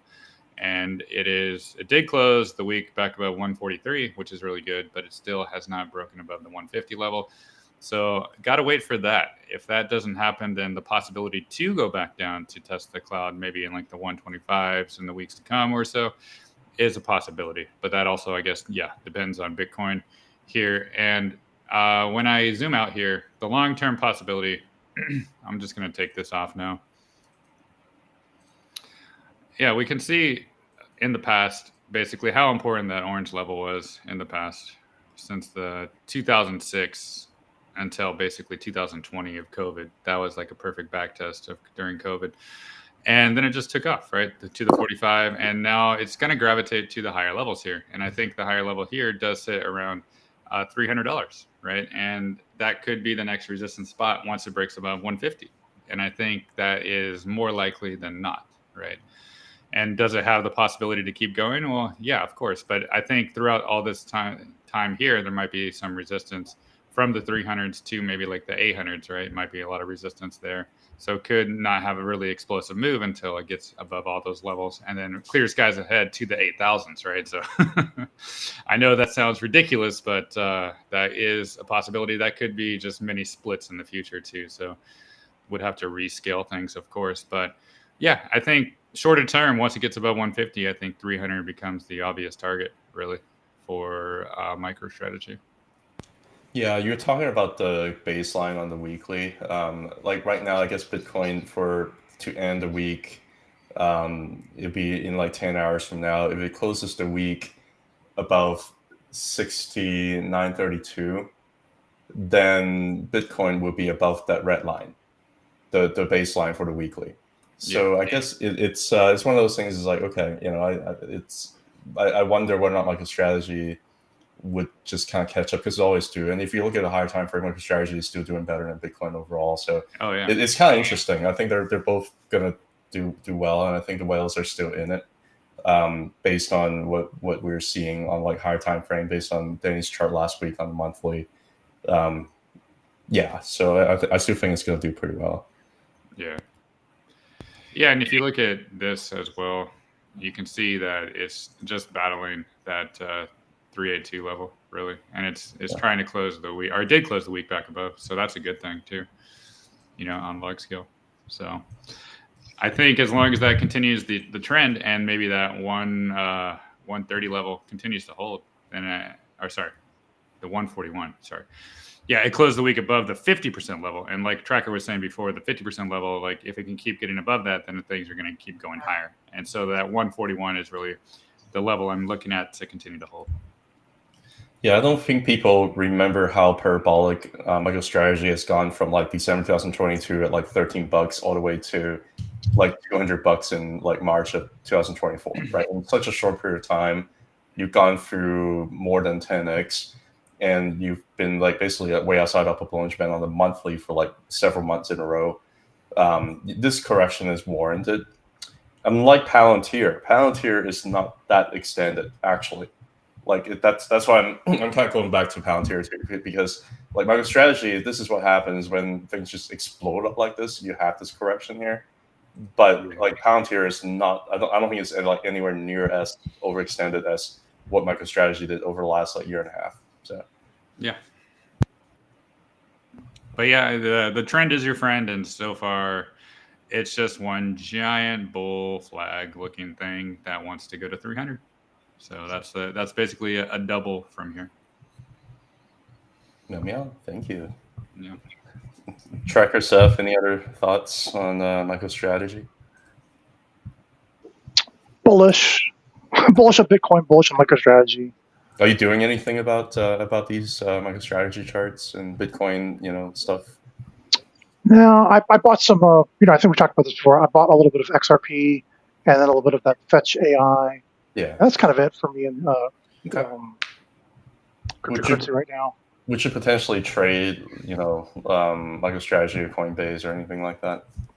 Yeah, I might go into one of those 2x bullish ETFs of MicroStrategy, like the MSTU I just mentioned. Yeah, cool. Do you have a chart you want to show? Or are you good? Yeah. No, your chart's better than mine. I mean, sure, you can throw me up for just 1 second real quick. I pulled up MicroStrategy. This is a log scale chart. 1 second. You could. Oh, I'm sorry. I'm just kidding. Give a minute. So this is a log scale chart of MicroStrategy. Here's the dinosaur back here before 1999 when it was doing something. MicroStrategy. I don't know what they were doing before Bitcoin, because Bitcoin wasn't even invented until after that. But that's kind of cool. I drew this trend line just from these last two, the last highest high we had and the previous highest high. And it does this really lovely logarithmic dotted line. It tags right back here. It'd be kind of fun to do some kind of chart. I don't know. I decided to try to do a Gantt chart. Of course, I've got to start down here when MicroStrategy was 42 cents. 42 cents after the .com crash, I guess, or even, I can't tell what year this is. Anyway, but this Gantt chart looks pretty nice the way it touches over this $8.65 level, runs around it, and finally gets one more last touch off before it runs up towards 122, and then there's like this Gann line right here at 174.35, which we've been playing around with of late. And then if it just keeps on doing the same Gann chart symmetry, then it's going to go to 3,600 next. Once it after it gets through all of this, maybe what it's trying to do is this 45-degree angle that I've got right here. Maybe it's going to try to get back on top of the 45. I don't know. Even if it doesn't, if it just follows this dashed line, that takes us to 447. Nah, it's got to go higher. It's got to go better than that. It's got to go better than that. I don't know. I like from this Gann line at 875 to 176 to 3,592. That's what I'd like to see. Woo! Yeah. Giddy up. Giddy up. I'm gonna show a chart too. Now that you are. Oh, I knew you felt left out. It's okay. I say I don't, and then I do. The Chinese for that I think is 间隔. That's what. Yeah. Anyway, Danny knows exactly what I'm talking about. Can you guys hear me? Yes. Yeah. Yes. You gonna say something, Seth? I was just having technical difficulties with my mic. These stocks don't. Kept on dropping in and out. Yeah, maybe not. I have been reading a lot of messages about the miners and MicroStrategy versus the prices of Bitcoin, and people are super frustrated and really angry and scared. And you have to remember that these stocks don't always move with the price of Bitcoin. They just go parabolic when they're ready to go. Like look at Iron and CleanSpark and a few other miners. The price has been really suppressed compared to the Bitcoin slowly been creeping up lately, and there will be days where Bitcoin will be down 1% and the miners will be up 5%. It's just the way that it works, and it's been happening for years. So people just have to keep that in mind. Well, it's the way market makers create doubt, right? They got to create doubt, just like what Kat's going to show right here. Frustration and scared. People don't want to do anything about it, right? Because they are scared. It's just the way it works. Exactly. I just told you what you were going to say, Kat. How about that? So the whole idea is even technically, like you mentioned about a bull flag. I think the counter argument is this is a bull flag, right? This is a really ugly bull flag, but what's the difference between here at this spot right here versus where we are at right now? First of all, over here, Danny's Danny didn't have the red candle in the monthly anymore. Over here, all that stuff is actually light blue, so it's actually telling me that it's on a downtrend. Here, Danny's red candle is still in place. Here, you don't really have like an inside candle where things are really kind of stuck inside. Here, you have an inside candle where the last 6 months, the price action is still inside this big giant candle over here. So when you have a bunch of inside candles, typically it favors bullish continuation. Another thing too is technically look at Ichimoku. Technically it didn't really have a bearish cross until over here, right? Around like November 2021, it didn't really have a bearish cross until then. But the thing is, the price actually dipped underneath the base and the conversion lines over here, and is serving as resistance for like a whole year, right? And when it broke back above, you had a bearish cross and was not able to sustain, and that's when price plummeted down and it back tested the cloud, right? Here is a little bit of a different story. You had a bullish cross that just happened in December 2023, and then right now price is still above the conversion and the base. So there's a lot of differences here versus here, in addition to just sentiment. That's really all I wanted to kind of show here. So I'm going to relinquish control now. Yeah, but I don't have any other thoughts about MicroStrategy. You guys want to move on to the next one? And Coinbase. Yeah, Coinbase. You want to finish with Coin, and then we can kind of skedaddle. Yeah, I mean, it's only an hour and 20 minutes. You're getting a little antsy, Garcia is not here. No, he's not. Just kidding. Yeah, that's true. Yeah, where is so Garcia? we got. Yeah, who knows? Sleeping probably. He's awake. He's got something special to do. I don't know what he's doing, but Sounds romantic. Maybe. And then I think Jess is also like busy today. Like A is also busy today. They don't hate us, okay? Like we're not. Yeah. They're letting the team down. Yeah. It's because I changed it from Saturday to Sunday. Is all my fault. But. So yeah, Coinbase, we got it here on the daily chart with Danny's chart. It's looking not so great day-to-day basis, but improving, I guess, slightly. Are you showing it? I thought I was, but I'm not seeing it. Yeah. Here we go. I think you're having a little bit of a dysfunction there. Yeah, I forgot to toggle back to me. Yeah, no worries. Yeah, now you're seeing it. Yeah, so there we go. Danny, take it away. Danny, take it away. Okay, so I was just calculating the trend line in panel 2, and for the trend line to go back to bullish, we need coin to close above $185. So what was it doing now? Let me check. $170. So 10 more bucks to go. 15 bucks to go before it reaches the bullish trend line in panel 2. But we find a good thing is that usually the last red candle back in panel 1 signifies the completion of the bottoming process. So as you can see, the red candle didn't appear at the very bottom when coin was falling, but actually it appeared to tell us that the bottoming process was complete. So this is the first point. And also we find that the last 2 daily candles in panel 1, they were back to the blue ribbon. So which means that the price actions have been improving. And if we can find the daily candles closing above the blue ribbon, this would mean that probably the uptrend is on the way. And in panel 2, we find lots of red bars, even though the trend line hasn't turned purple. We find lots of red bars, which is also an indication of the bullish sentiment. And even though, if you get down to panel 3, even though we don't find any real accumulation, we can find a gradual decrease in retail accumulation, which I often mention that it is also one of the early signs of bottoming out. And panel 4 and panel 5, they are just fine. That they're carrying to the upside, MACD, RSI. So technically speaking, coin isn't that bad at all. And we can find all these early signs of bottoming out on the daily chart. Isn't that bad? And so like, okay, I'll let you hang around, or like, isn't that bad? Well, we might have a chance that we might bottom and it can kind of, go up a lot from here. Yeah. So on the daily chart, we don't find lots of red bars in panel 3.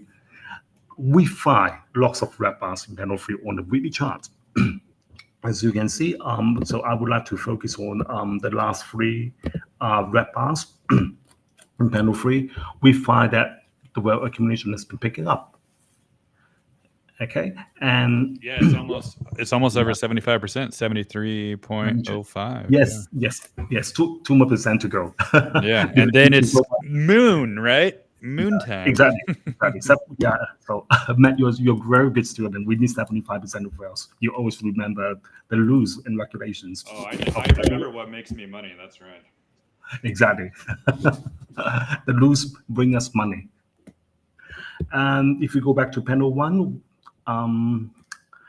what do you think about panel 1, the weekly candles? I think the last 2 candles have been doing high highs and higher lows, and they're struggling. They're struggling to hit the lower boundary of the blue ribbon. So probably are given more weeks to come. So we might find those weekly candles on returning to the blue ribbon if Bitcoin is going to pick up more momentum. So, MSTR, coin. So all these 2 stocks are heavily tied to the price actions of Bitcoin. So when Bitcoin is doing well, so will they. And the yellow candle. So the one thing that I don't like on the weekly chart is that the yellow candle is still in play. And for this really candle to be engulfed, we need a really close above $250. But overall speaking, panel 3, panel 4, and panel 5, so everything looks fine. We find steady increase in wealth accumulation. We find MACD and also RSI curving to the upside. So technically, they have just been improving. So given more time, so we might find coin is on the right track to resuming an uptrend. I mean, I guess you're still waiting for confirmation, right? Is this one that you're? Yeah, we still need the red candle as a final confirmation. Yeah, is this something that you might enter if you end up getting a red candle? So usually, the red candle appears on the daily charts. So this is the first signal. So usually people buy after the red candle appears, and if they miss it, so probably they wait for the red candle to appear on the weekly chart. So that would be the second bullish signal. And if you find the daily red candle as well as the weekly red candle, so the bullishness doubles up. Is this a position that you might be interested in potentially getting into? Yes. I have strong positions in coin as well, and I'm thinking about buying more coin if I can see more momentum in the price levels. Yeah, I mean, another thing to add to what you're saying too, like in addition to just Bitcoin, I mean, altcoins is really how like Coinbase makes money. Exactly. Yeah. So, and I know that the great Mass B is extremely bullish, and it even got Tracker infected, and I know. I never thought he would buy altcoins again, but look at him. I didn't think I would either. Yeah, but you just bought it for a long time. So I just hold one coin instead of other coins. I just hold coin as a stock. Yeah, and then XRP it's what Matt got Tracker into as well. Once it breaks resistance, it's gonna fly. Believe you me, and it's gonna happen. I think you're right. I think it's no doubt. I just don't know how high it's gonna fly, but I think it's gonna fly. But there's so many. Every time I make an XRP post, there's so many haters on there. But it fuels me to the core. Yes. Yeah, XRP is the reason why we're not married. Like really, nothing else. But you're like, but Matt, what about the market cap? Right, that's you. No, that's well. If I was to annoy you, I would have married to you, and then I would have bring that up every day. Yeah. So you guys remember the Cambrian Revolution, right? Or Cambrian evolutionary period. There's like that time in evolutionary history where there's this giant explosion of all kinds of forms and shapes and species. And then, this huge event comes and it wipes out most of them, and only the most successful ones continue forward. In the altcoin space, some will rise and some will fall. Just keep that in mind. Yeah, but I think with that being said, almost all of them are holding their support, and they're not making lower lows. So I think there could be like one last hurrah for everything, and then after that, maybe more things will consolidate, and we won't have so many, and who knows. But I think the way it's shaping up, it's looking to be kind of something massive, I think, for altcoins, especially what Tao is doing now, what like Fetch AI is doing now. Like a lot of them are just exploding with their weekly candles. It's kind of ridiculous. So I think we might see something pretty beautiful for crypto after all, but it's just going to maybe take a little more patience. Yeah. Yeah. It's going to take, everything has the promise. So the promise is raising everything up. And then we'll start to get the real adoptions. And then that'll start to show us the winners and losers. Yeah. Once people actually realize crypto is not a scam, then it'll be everywhere in our daily lives, and you won't even know it, really. Yeah, I think that's already kind of happening a little bit with some partnerships that, like even like Chainlink, like they're doing things behind the scene that you don't even know that they're doing. It's kind of interesting actually. If you want to let me share my screen here real quick, Matt. I'm gonna go real quick here. This is the monthly chart. The Ichimoku cloud is just starting to form. This is like the leading span A right here, but look at it basically just found support where it needed to be. It found resistance here, just like you said. This is a log-based FIP level, and just like you said, like when things break 0.786, that's when things fly, right? It wasn't ready yet, so it came back down and back tested. Where did it get back tested? 0.618. It's like the golden ratio. It's a very, very important level. Where's the 0.618 sitting at? Is right at the baseline, right?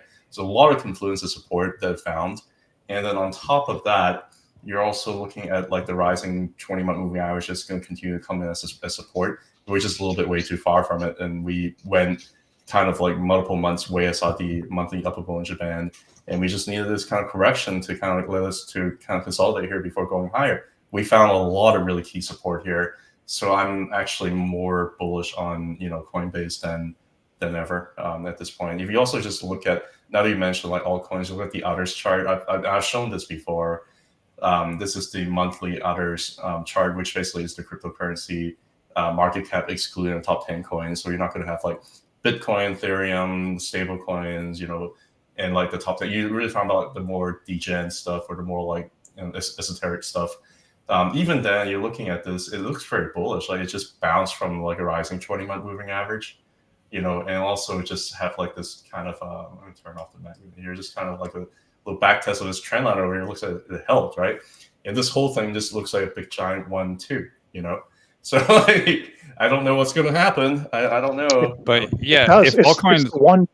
I'm sorry, it's the big 1-2, and then you got the small 1-2.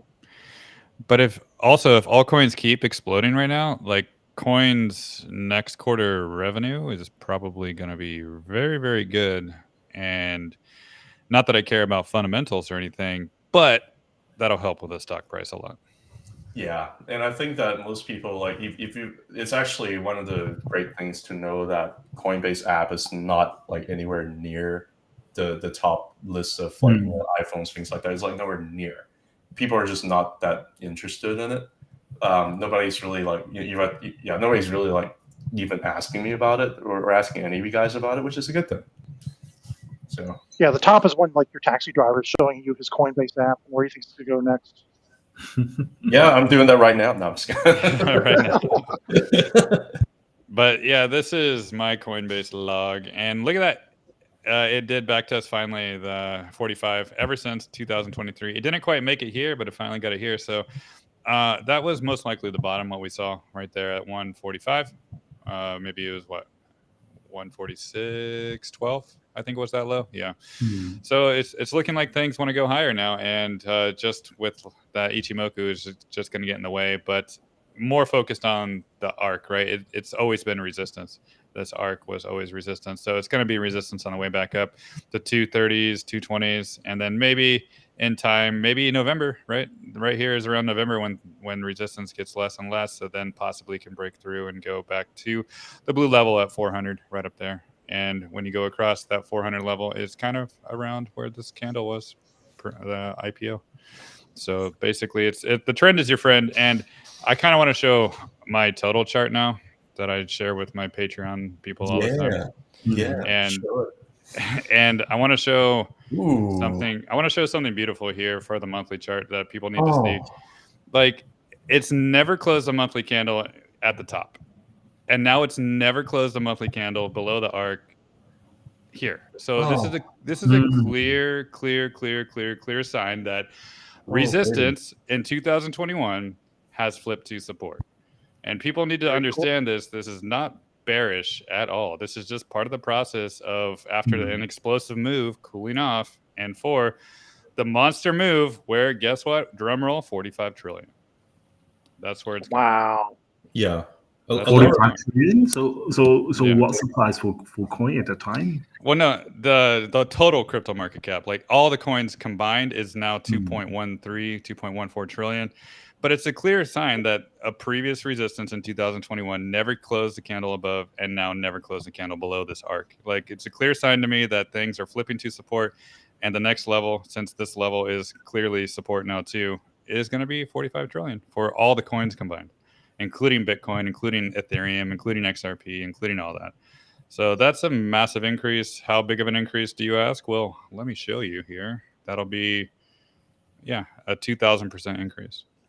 I think Seth is like totally happy right now.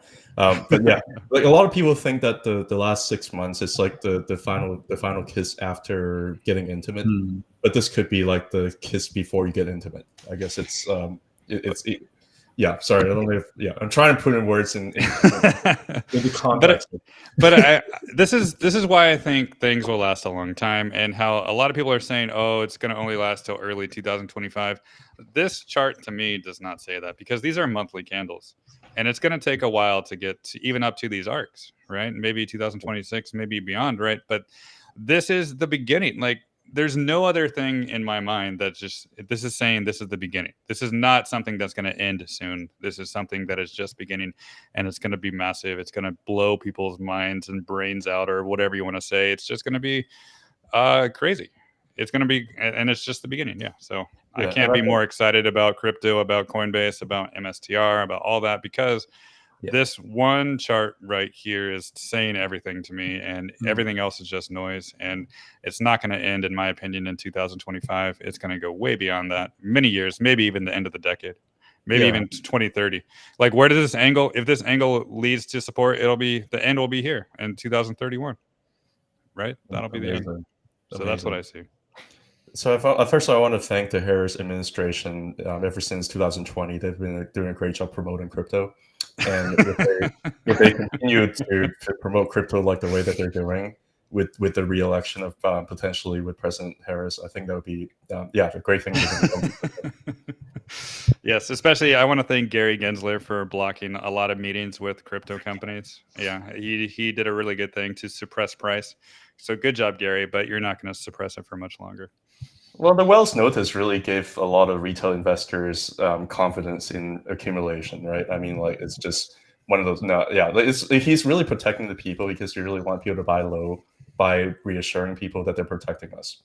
So yeah. Thanks for the protection. I mean, it gave me an opportunity to buy Tau at 285, so that's good. just a shout out. That's all.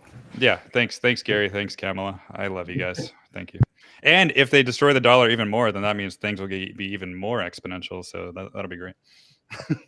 At this point, I just don't see how the U.S. can ban crypto anymore. Like, I just don't see that. Technology needs it, especially for AI. AI needs the validation on the blockchain to know it's authentic. They need it, 100%. Yeah, like, it's going on in the background for so long. Like Google uses it. Like, it's incredible what kind of stuff they're doing. But anyway, But I'm not in the camp of things are ending early next year. I'm in the camp of this could be end of decade stuff. And I think that kind of even aligns with Cathie Wood about how she thinks everything's going to be crazy too, with like AI, and innovation creates growth, and growth is going to be something that we can't even imagine. And that's what this chart is really showing me, that growth is going to be something that we can't even imagine.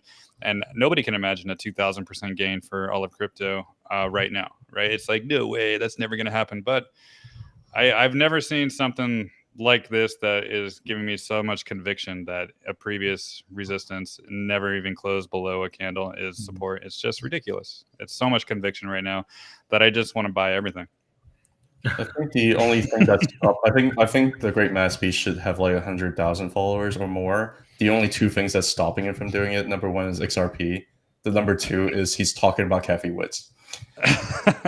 Yeah, but also Kathy Wood is probably going to be a big hit again soon. So once she gains popularity again, then the Great Matsby will join. I agree with you. By then we'll start talking about Jim Cramer. I don't know. But yeah. Should we talk about ARK real quick? I mean, do we have time? I don't even know. We have some time. Anybody else want to add on to like what Coinbase is doing before we move on to Matt talking about Kathy Woods? No, it's all. I'm good. Yeah. Yeah. So I talked about ARK like a lot recently, and this chart says a lot. That A, I think it's going back to the blue angle 72, and B, it's going to go back to 105, and C, look at this monthly Ichimoku. It's breaking out of the conversion line. It's breaking out of the conversion line and the baseline. Like, this is the first time, guys, since the top. This is also a confirmation that innovation is just beginning too. This is going to be a massive, massive thing, and this is going, in my opinion, at least to the 70s. Maybe early next year, and maybe the hundreds later on, like possibly 2025 late.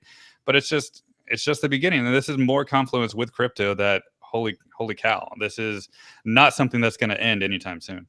Because look at even how much gap there is on the monthly Ichimoku from current price up to the gap. That's like another 50% up here, maybe even 60%, right? It's just the beginning, guys. And like anybody saying otherwise, I think Meet Kevin needs to just cancel his YouTube subscription.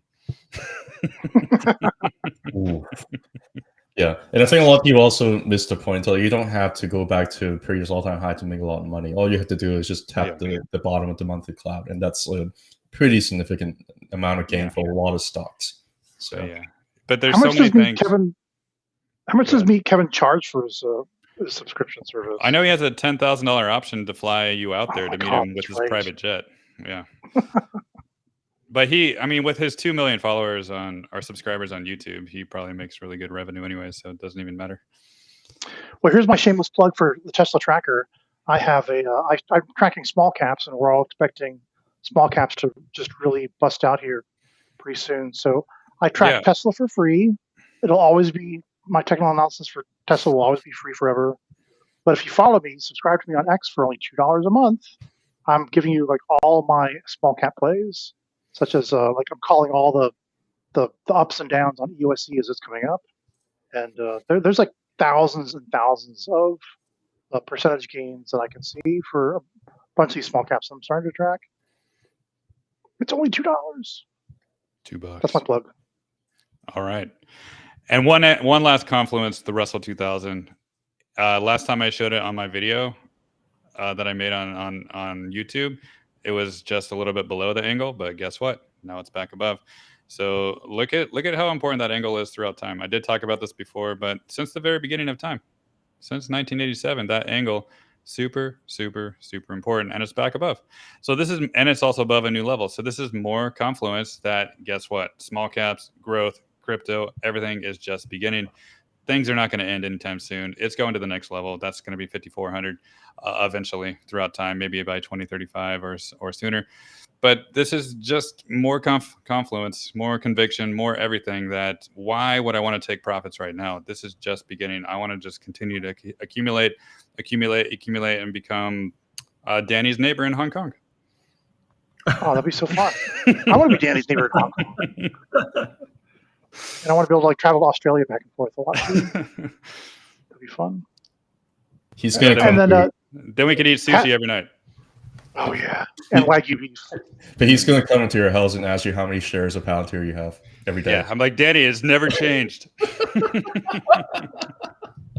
I can't remember how many sessions it's been, but we have the great triumvirate session where Kat, he compares the growth of small caps versus large caps. And how it looks like we're going to a cycle now that the small caps could exceed large caps. I think it's, but like I've never been really this excited about the market and that I am now. Like it all built up in the past, but now things are actually confirming it. It's super exciting to see, and I think Kat and I are in the same spot. But I don't think you think it's going to last that long, right, Kat? It's hard to say. I mean, like honestly, like I do share a lot of like macro thoughts and. Let me kind of like share the chart that chart I was talking about. If I can get on. Oh yeah, show us that beautiful chart. Yeah, but it's not that beautiful. But I guess it's to the eye of the beholder. The whole thing about everybody's got the thought that Russell 2000 or small cap is just going to underperform large cap, and that's just facts. Has not always been the case. It's been the case really for like the last decade and a half, but it's not been always been the case, right? This is the Russell 2000, the small caps over the S&P 500 large caps. This is a ratio chart, and it goes all the way back to like 1988. And what you're really seeing here is it kind of tells you a whole picture about what's happening over the last 40 years. You had the Russell 2000 was holding up pretty well during the dot-com bubble, which actually made sense. You know, like you know what I think about Russell 2000 actually sucked during the dot-com bubble from like no. I'm sucking today. Okay, going back to this. During the dot-com bubble, reset everything. Forget for the last 10 seconds. I said during dot-com bubble, you have a lot of large caps like Cisco and other stocks that have really kind of taken over the market. And Russell 2000 actually was underperforming during the dot-com bubble. I take it back, right? And you can see that it was just really underperforming during the dot-com bubble until it burst. And when the dot-com bubble bursted, you're really starting to have a lot of people relocating their money from these dot-com bubble like tech stocks. They move them away to financials, to small caps, and to housing. That's exactly what they did, right? So you end up having like a whole decade of outperformance on the Russell 2000, S&P 500. Now everybody's just kind of flipping away from like financials. You know how like bank valuation is just like stretched really high, things like that during great financial crisis. Now everybody's flipping, like nobody's really wanting to buy banks anymore, and now they're flipping to like Microsoft, to Google, to like Amazon, things like that. So over the last 10, 15 years, that's kind of been what's been happening. So you have the Russell 2000 kind of having a lot of underperformance. But the thing is, I think the trend's ending soon. The reason why I say that is because you had the outperformance of the small cap over large cap really ending whenever you have a bearish divergence over here. And right now I'm seeing the opposite. Right now I'm actually seeing a bullish divergence on RSI. So because of that, you are really talking about potential trend change from being just outsized large caps for the last decade and a half to potentially having small caps doing really well over the next 10 years. And if that happens, that really actually means that it's next decade. Yeah, come on. Yeah, you're really talking about like a really risk-on kind of thing. You're still gonna have like these crazy corrections. You're gonna still have these crazy crashes. But I just wonder whether or not it's going to be a lot more risk-on, because you're talking about maybe people are able to be more confident about the economy. And I think a lot of people forget too. We had like 3 major crashes over the last 7 years. In 2018 with the tariffs, 2020 with COVID, and also in like 2022 with the great deleveraging. You basically have like tons of deleveraging going to happen, right? And like you have bonds that have got deleveraged. You have Bitcoin that got deleveraged. You have Nasdaq that got deleveraged by like 40%. And now you have these stocks that are just been running hot for like decades, like, and now they're getting deleveraged. Like you have Hershey's that have just like kind of ran up like nonstop for, for a crazy amount of time. And now there's just like a little bit of deleveraging here. That's what's happening, And you have like Nike, actually. Like if I show Hershey's, like they kind of tell you, like, I don't know why I'm talking about Hershey's on our space here, but like basically what it's doing is just this deleveraging. Like whenever things just go up a lot, you have to deleverage. You just touch the cloud. That's what it's doing, So I think that Nike is also not a perfect example. Like why would a Nike stock be like gone up like all the way up like this, right? And now it's just going through a little bit of deleveraging right now. That's kind of what it's doing. Nike is more touching the 2-month cloud, right? But you need this kind of deleveraging, because otherwise people are just going to end up just leverage and do margin, and like they're going to say, oh, Nike's going to go to the moon like over time. I'm just going to like double leverage or triple leverage. You need these kind of moves to flush people out. And that's exactly what the market is doing right now. That tells me that there might be a lot more upsides for the market. That's really is what's telling me, is I think it's going to be a lot more upsides for our market moving forward. So I'm not that short-term thinking, but with that said, I'm still thinking that like Nvidia, and the other like cyclical stocks, they're still gonna end up, you still might need to pay attention to like where the top's going to be based on cycles. I still think that these things are going to go on cycles because people get euphoric and then they like get sad again and get euphoric again. Like you're going to go for cycles. So if you want to play cycles, I still think it's going to be there. But like I'm more bullish on the next decade than anything. You can talk about the national debt, you can talk about the irresponsibility of the government, but like who's taking over the U.S.? Yeah, I mean, irresponsibility of the government means assets are going to go higher because of the buying power of our currency is getting weaker. So let's just go hand in hand. Yeah, and when we're diluting our currency, what we're really doing is we're really depowering everybody else. Like we're really like buying things with other countries' money.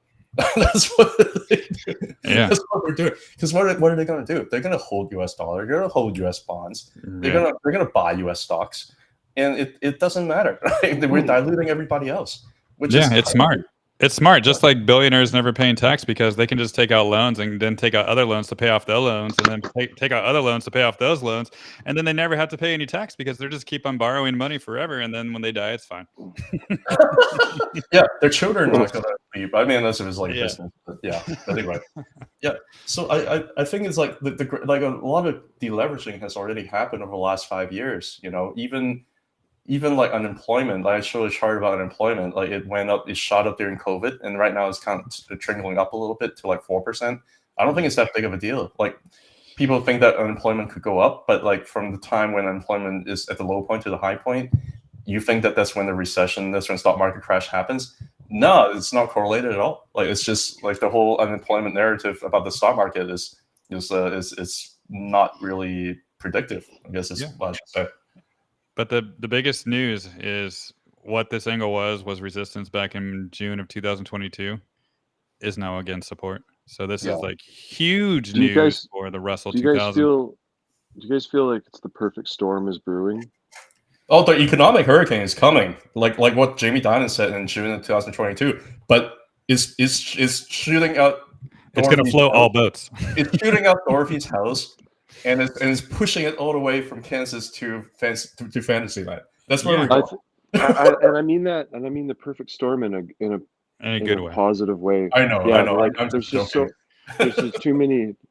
Well, I mean, I'm trying to always look for the bear argument in all the years of investing, and I mean, the only thing I can think of is that if Trump, unfortunately, something happens to him with all these assassination attempts, or there's some crazy geopolitical event where some radical group. I don't think so either. It doesn't. I mean, like ultimately, like I said before, no matter all my stupid posts about politics on X, like it doesn't matter who's president at all. It makes no sense. It's just a person that's a puppet for somebody else, so it doesn't matter. Yeah. So we got the Feds cutting for the next 12 months. We got good seasonality going into October. We got price seasonality. We got Xmas rally coming up in a few months. We got presidential election on November 5th, which is a positive catalyst. We got the Bitcoin cycle post-halving, which is another catalyst. We got the carry trade unwinding, which is kind of behind us. 2022 bear market cycle is over. We got the AI story continuing. The economy isn't broken and is showing it's showing in the charts. I mean, that's just my thesis on everything. Yeah. I mean, it's going so well. When I get my first Optimus robot, I'm going to name it Russell 2000. I love it. Russell. I'm gonna name it Palantir. Love it. You've been Palantir. You didn't Palantir me? I have one more chart to show, and then I'll be done with showing charts. Okay. And I'm sorry if I'm getting you demonetized because we're talking more like politics. But JFK assassination happened in November in 1963. This is where it happened, and this is the S&P 500. Just to kind of give you an idea, it's got a wick. Not to say that geopolitical issues don't matter, because it doesn't matter. But I'm just letting you know that the U.S. economy and the United States can be stronger than you think. like you can take out one of us. It doesn't matter. Like we'll bounce back. We'll miss the great leaders that we have, but we'll bounce back. That's what I'm trying to say. That's all. Do you guys think that Kamala winning will slow down the Bitcoin's cycle? Like it'll delay it a little bit? You can't delay the inevitable. Yeah, I mean, I think Bitcoin will react if Trump does lose. But it'll just be temporary. Yeah, I mean, it's going to be volatile election night anyways, just like the past elections. It's been volatile, the futures, right? But no matter what, it's just going to be short term. And this trend that I see right here will most likely continue higher and higher and higher until it goes to all the way up here to 15,000. No. So do you guys, I just wanted to touch a little bit on some news that happened on Thursday or Friday, which was really big in my opinion, which was the IBIT options. Did you guys see that? The IBIT options? No. Yeah, so IBIT, which is the Bitcoin ETF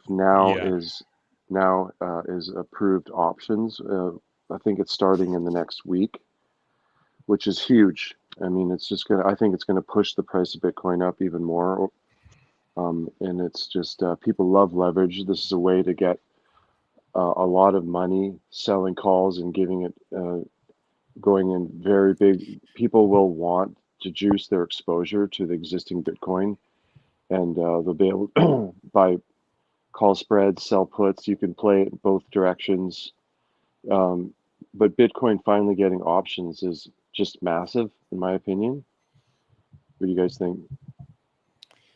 Yeah, I mean, for the people that don't have direct exposure to Bitcoin or crypto, it could be a good play. But yeah, it's just trending with Bitcoin, following it down, and maybe it'll break through this arc and go above. Yeah, I mean, it all depends on Bitcoin, anyways. All these leveraged or unleveraged or just regular ETFs. Yeah. Yeah, I think a lot of the more you have these financial instruments, the more like the international community have access to these financial instruments. Because right now there's a lot of hard time for people to get exposure to crypto and to Bitcoin. So having them actually means maybe more international exposure rather than like necessarily within the US. Yeah, I mean, like, and people also saying that, yeah, the reason why Bitcoin hasn't moved for like 6 months because there's an ETF and institutions are here and there's like no volatility in Bitcoin at all. I just think that's a silly argument. So the more financial instruments you have, the better it is. You can say that it might end up maybe affecting the whole idea about like Bitcoin having a limited, scarcity, things like that, because so many people can get their hands on it somehow.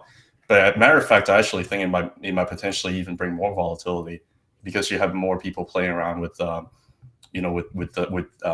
underlying asset. Like the gold ETF, when that happened, initially it did nothing for like a while as well. But then over the next like 10 years, it just kind of shot way up, right? Like I think actually in the short term, I don't think it may make that big of a difference. But in the longer term, it's just a natural course. Like matter of fact, I don't think like these are news. I think that Bitcoin was going to get big anyway, and there's increasing adoption anyway. And whenever it gets increasing in adoption, you're going to have people that are going to be like, hey, why don't I have an ETF open for you? It's just like a kid growing up, very bright, very smart, very kind. You're like the kid is like in 10th grade, like, hey, you want to go to college with scholarship at, in a great school? Sure. And then next thing you know, they continue to do great. Then they graduate and go to like Google and they work for like Palantir, Tesla, and they do great. And next thing you know, they just keep climbing up and they learn how to do investment and they keep doing great, right? Is it Bitcoin that is doing great by itself and everybody else is just helping it out because of that? Or is it these things are actually catalysts to propel Bitcoin to the next level? To me, I think it doesn't really like matter in the long run. I think it's going to do that anyway. So. Well said, Kat. Well said. Yeah, that's to me. It's one of those things that you can talk about different catalysts, but if you believe in the underlying thing, until it proves you wrong, it's still a great kit, So, yeah. Well, it's been 2 hours exactly. Yeah, it's been fun. You guys, any parting words? I think Seth and Matt, we've kind of talked a lot. Danny, any parting words? Okay. So among all the stocks we talk about today, so which one do you think is the most bullish? Oh man. Which one? All of them. I like the answer. No, but for me personally, Tesla #1, and then Yes. altcoins #2, crypto. Okay, not Palantir. Palantir, yeah, that's fine, but I don't see the exponential gains right now for Palantir. I see maybe going to 100, but that's just almost a double from right now. So I'm looking at like 5, 6, 7, 10x or more, which is in crypto, which is in Tesla, which is probably in others as well. So yeah, Palantir is bullish, but I don't care about those doubles. I want more. I'm greedy. Yes, Matt. What's your top 2 crypto if you were to 10x? One of them I've been watching that's kind of like still a micro cap now is Alchemy Exchange, ADS. That chart is looking super bullish more and more all the time, and I think it's going to be $1 soon. And probably Fetch AI will be there too, and I think XRP will be there, even though it's like, oh, market cap, whatever, blah blah blah. But yeah, those are my top, and I think even Solana has that opportunity to 10x as well too. Just the really bullish charts. Yeah, I don't know if there's a favorite or one that I'm the most bullish on, because I think I sleep well with Palantir. Yeah, like you were going to say something. You're fine with just a double, huh? Yeah. It could do more, right? Well, I think a double by 2025, right? Like literally September, that'll be a double. I mean, that's fine. That's kind of slow for a stock, I guess. I can see it potentially hitting not just the 1.618, but maybe like the 2.618 as well, which is going to be around like 109. And if that's the case, that could be a potential triple, which is not a bad thing for a company that I intend to hold for a very long time. I would probably start taking some profits, but probably be like maybe like 20-30% for profit. And unless I see something like a big warning sign, if the valuation just got crazy or something like that, then I might reconsider. But some people would argue that we're there right now, but I don't think so. But anyway, but I do like most of my stuff. I think I put a lot of exposure initially to Palantir, and it grew like out of my control. So I'm just gonna let it do its thing, and I'm gonna focus more on like the Bitcoin related stuff. I also am very bullish on like fintech as well, but that's a different story. So the whole idea is maybe Bitcoin associated assets would probably end up outperforming, but I already have like Bitcoin, Ethereum, altcoins, miners, MSTR, Coinbase. Like I'm good. Like I'm just gonna sit back. Like you've asked me what I'm more bullish on. I guess it depends on like I think I'm bullish on Palantir because it makes me sleep well at night. I think I'm more bullish on Bitcoin because of upside potentials that are probably going to happen, but I'm not as sure about it as. But many alts are outperforming Bitcoin right now, though. Like Tau is one of them, super outperforming. Yeah, even AMP, like I have like a position in AMP, like it's doing pretty well. And anyway, like I see the writing on the wall, but I still want to sleep well at night. So I'm like it depends on what you mean by what I'm the most bullish on. But I'm all about the exponential gains, and especially crypto is there, which kind of means MSTR and coin should be there as well if they're the proxy to it. Yeah. So if I couldn't buy crypto, I would probably do Coinbase or MSTR. Yeah. And I find the miners are gonna 5x, maybe 10x during with this Bitcoin cycle coming up. Yeah, they're gonna do well. I'm not worried about that. Yeah, just based on the history of there are only like maybe 4 minor stocks that were up by the last Bitcoin halving, not the recent one, but the last one. And they really do lag behind anyway until Bitcoin makes more all-time highs and until IWM makes all-time highs. So I don't think their time has come yet. They will. So I'm just going to be like a little bit more patient with them. And a lot of people are arguing like that they're diluting like crazy. But the answer is yes, they're diluting crazy, but they're not diluting to make the money disappear. They're diluting to try to make their companies run better, as well as to make some money disappear. But that's just what they do. But honestly, like the reason why people are even talking about this kind of stuff is because stock price hasn't been doing well. that's really the reason why people are just complaining. Well, because people are impatient and they want instant results, and they don't, a lot of people, this is their first cycle, and they don't understand what's going on. They think that because Bitcoin's going up, that the miners should go up as well. And, there's really only about 2 months of the super cycle that these miners just melt faces. And when Bitcoin goes to 100 or 200,000, we'll see CleanSpark and all the others at $50, but it just takes time. Yeah, I agree with that completely. And also, people have a bad taste in the mouth with crypto, because I know a lot of people that bought in 2021, a lot, and they me included. Yeah, they hate it because they bought the top, and like I would That's hate it exactly too. it. There's a lot of people who are screaming and yelling on X, Yeah. but it's all about what your entry price is. Like CleanSpark ripped up to $24 6 months ago, and there's a lot of people buying, and then now it's at $9 and they're freaking out. But it's like, well, because what was your entry point? Yeah, it's all market psychology, and if you buy the top and then now it's down a lot, then you're gonna hate it, and you're not gonna like it until it's back at new all-time highs again, and then you're gonna buy more, and then you're gonna hate it again. So that's just the retail cycle. The euphoria and the FOMO and the greed is going to be so insane in the next 12 months. It's going to be unbelievable. Just that total crypto chart I showed you guys. Like 45 trillion. Like that doesn't seem possible at all. Not at all. But people will be buying Bitcoin at 150,000 because that's the price that they deserve. Yeah. You can call it like wave 2. It's in a very, very brutal wave 2. You can call it disbelief. I don't know. I think we're at that stage right now. Just a lot of people are PTSDing from the big giant drop, and they see another significant drop, and they're losing hope, and they're blaming others.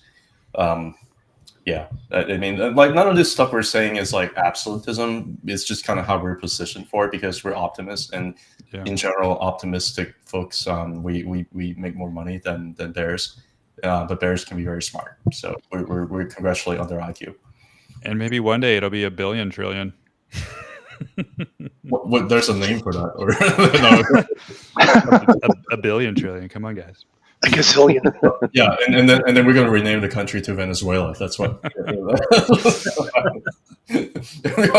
You don't need $1 billion to buy like a square of toilet paper. You're right. I need $1 billion trillion. Yeah, you need a whole Bitcoin, maybe. Yeah. Did you guys see that? Did you guys see Elon and the president of El Salvador talking about their feelings on X the other day? No, can you give us a summary for their feelings? I don't really know all the details. I just sort of saw some clips of them holding hands and talking about the future and this and that, and it just kind of makes me wonder that Elon has a secret love affair for Bitcoin, because he doesn't really talk about it. But the president of El Salvador, the whole country is immersed in Bitcoin. Yeah, you know who doesn't talk about their Bitcoin position? Jess doesn't talk about her Bitcoin position. So there's that theory that Elon doesn't talk about Bitcoin a lot because he's actually secretly Satoshi Nakamoto, and then but maybe Jess is actually Satoshi. She probably is. He's a smart dude, and what he puts his effort towards usually succeeds. So that's why Tesla is going to do great. You meant he could have sold his Genesis block instead of like selling Tesla shares in 2022? But then people would know it's him. Nobody would know. Actually, I don't know that. Anyway, Danny, any other questions? I'm sorry, I'm terrible at answering your question. What about you, Danny? What's your answer? Danny, what do you eat? Are you eating sushi? How do you know I'm eating? Oh, he's probably eating dessert. He loves dessert. Yes, I'm having my cakes. Yeah. But what about you? What's your number one? Actually, I'm thinking about adding coin and also MSTR because I have enough positions in both NVIDIA AI and also Palantir. So probably that next week, if I can see some more momentum, I will just add those Bitcoin related stocks. Yeah, I think that's a good thing, especially with what Well Bitcoin's doing. But anyway, so just to sum up, so the stocks that we talk about today can easily double if the market will cooperate. Yeah, they can also drop 50% if the market yes, doesn't of operate. course, I'm just exactly. kidding. I'm just but kidding.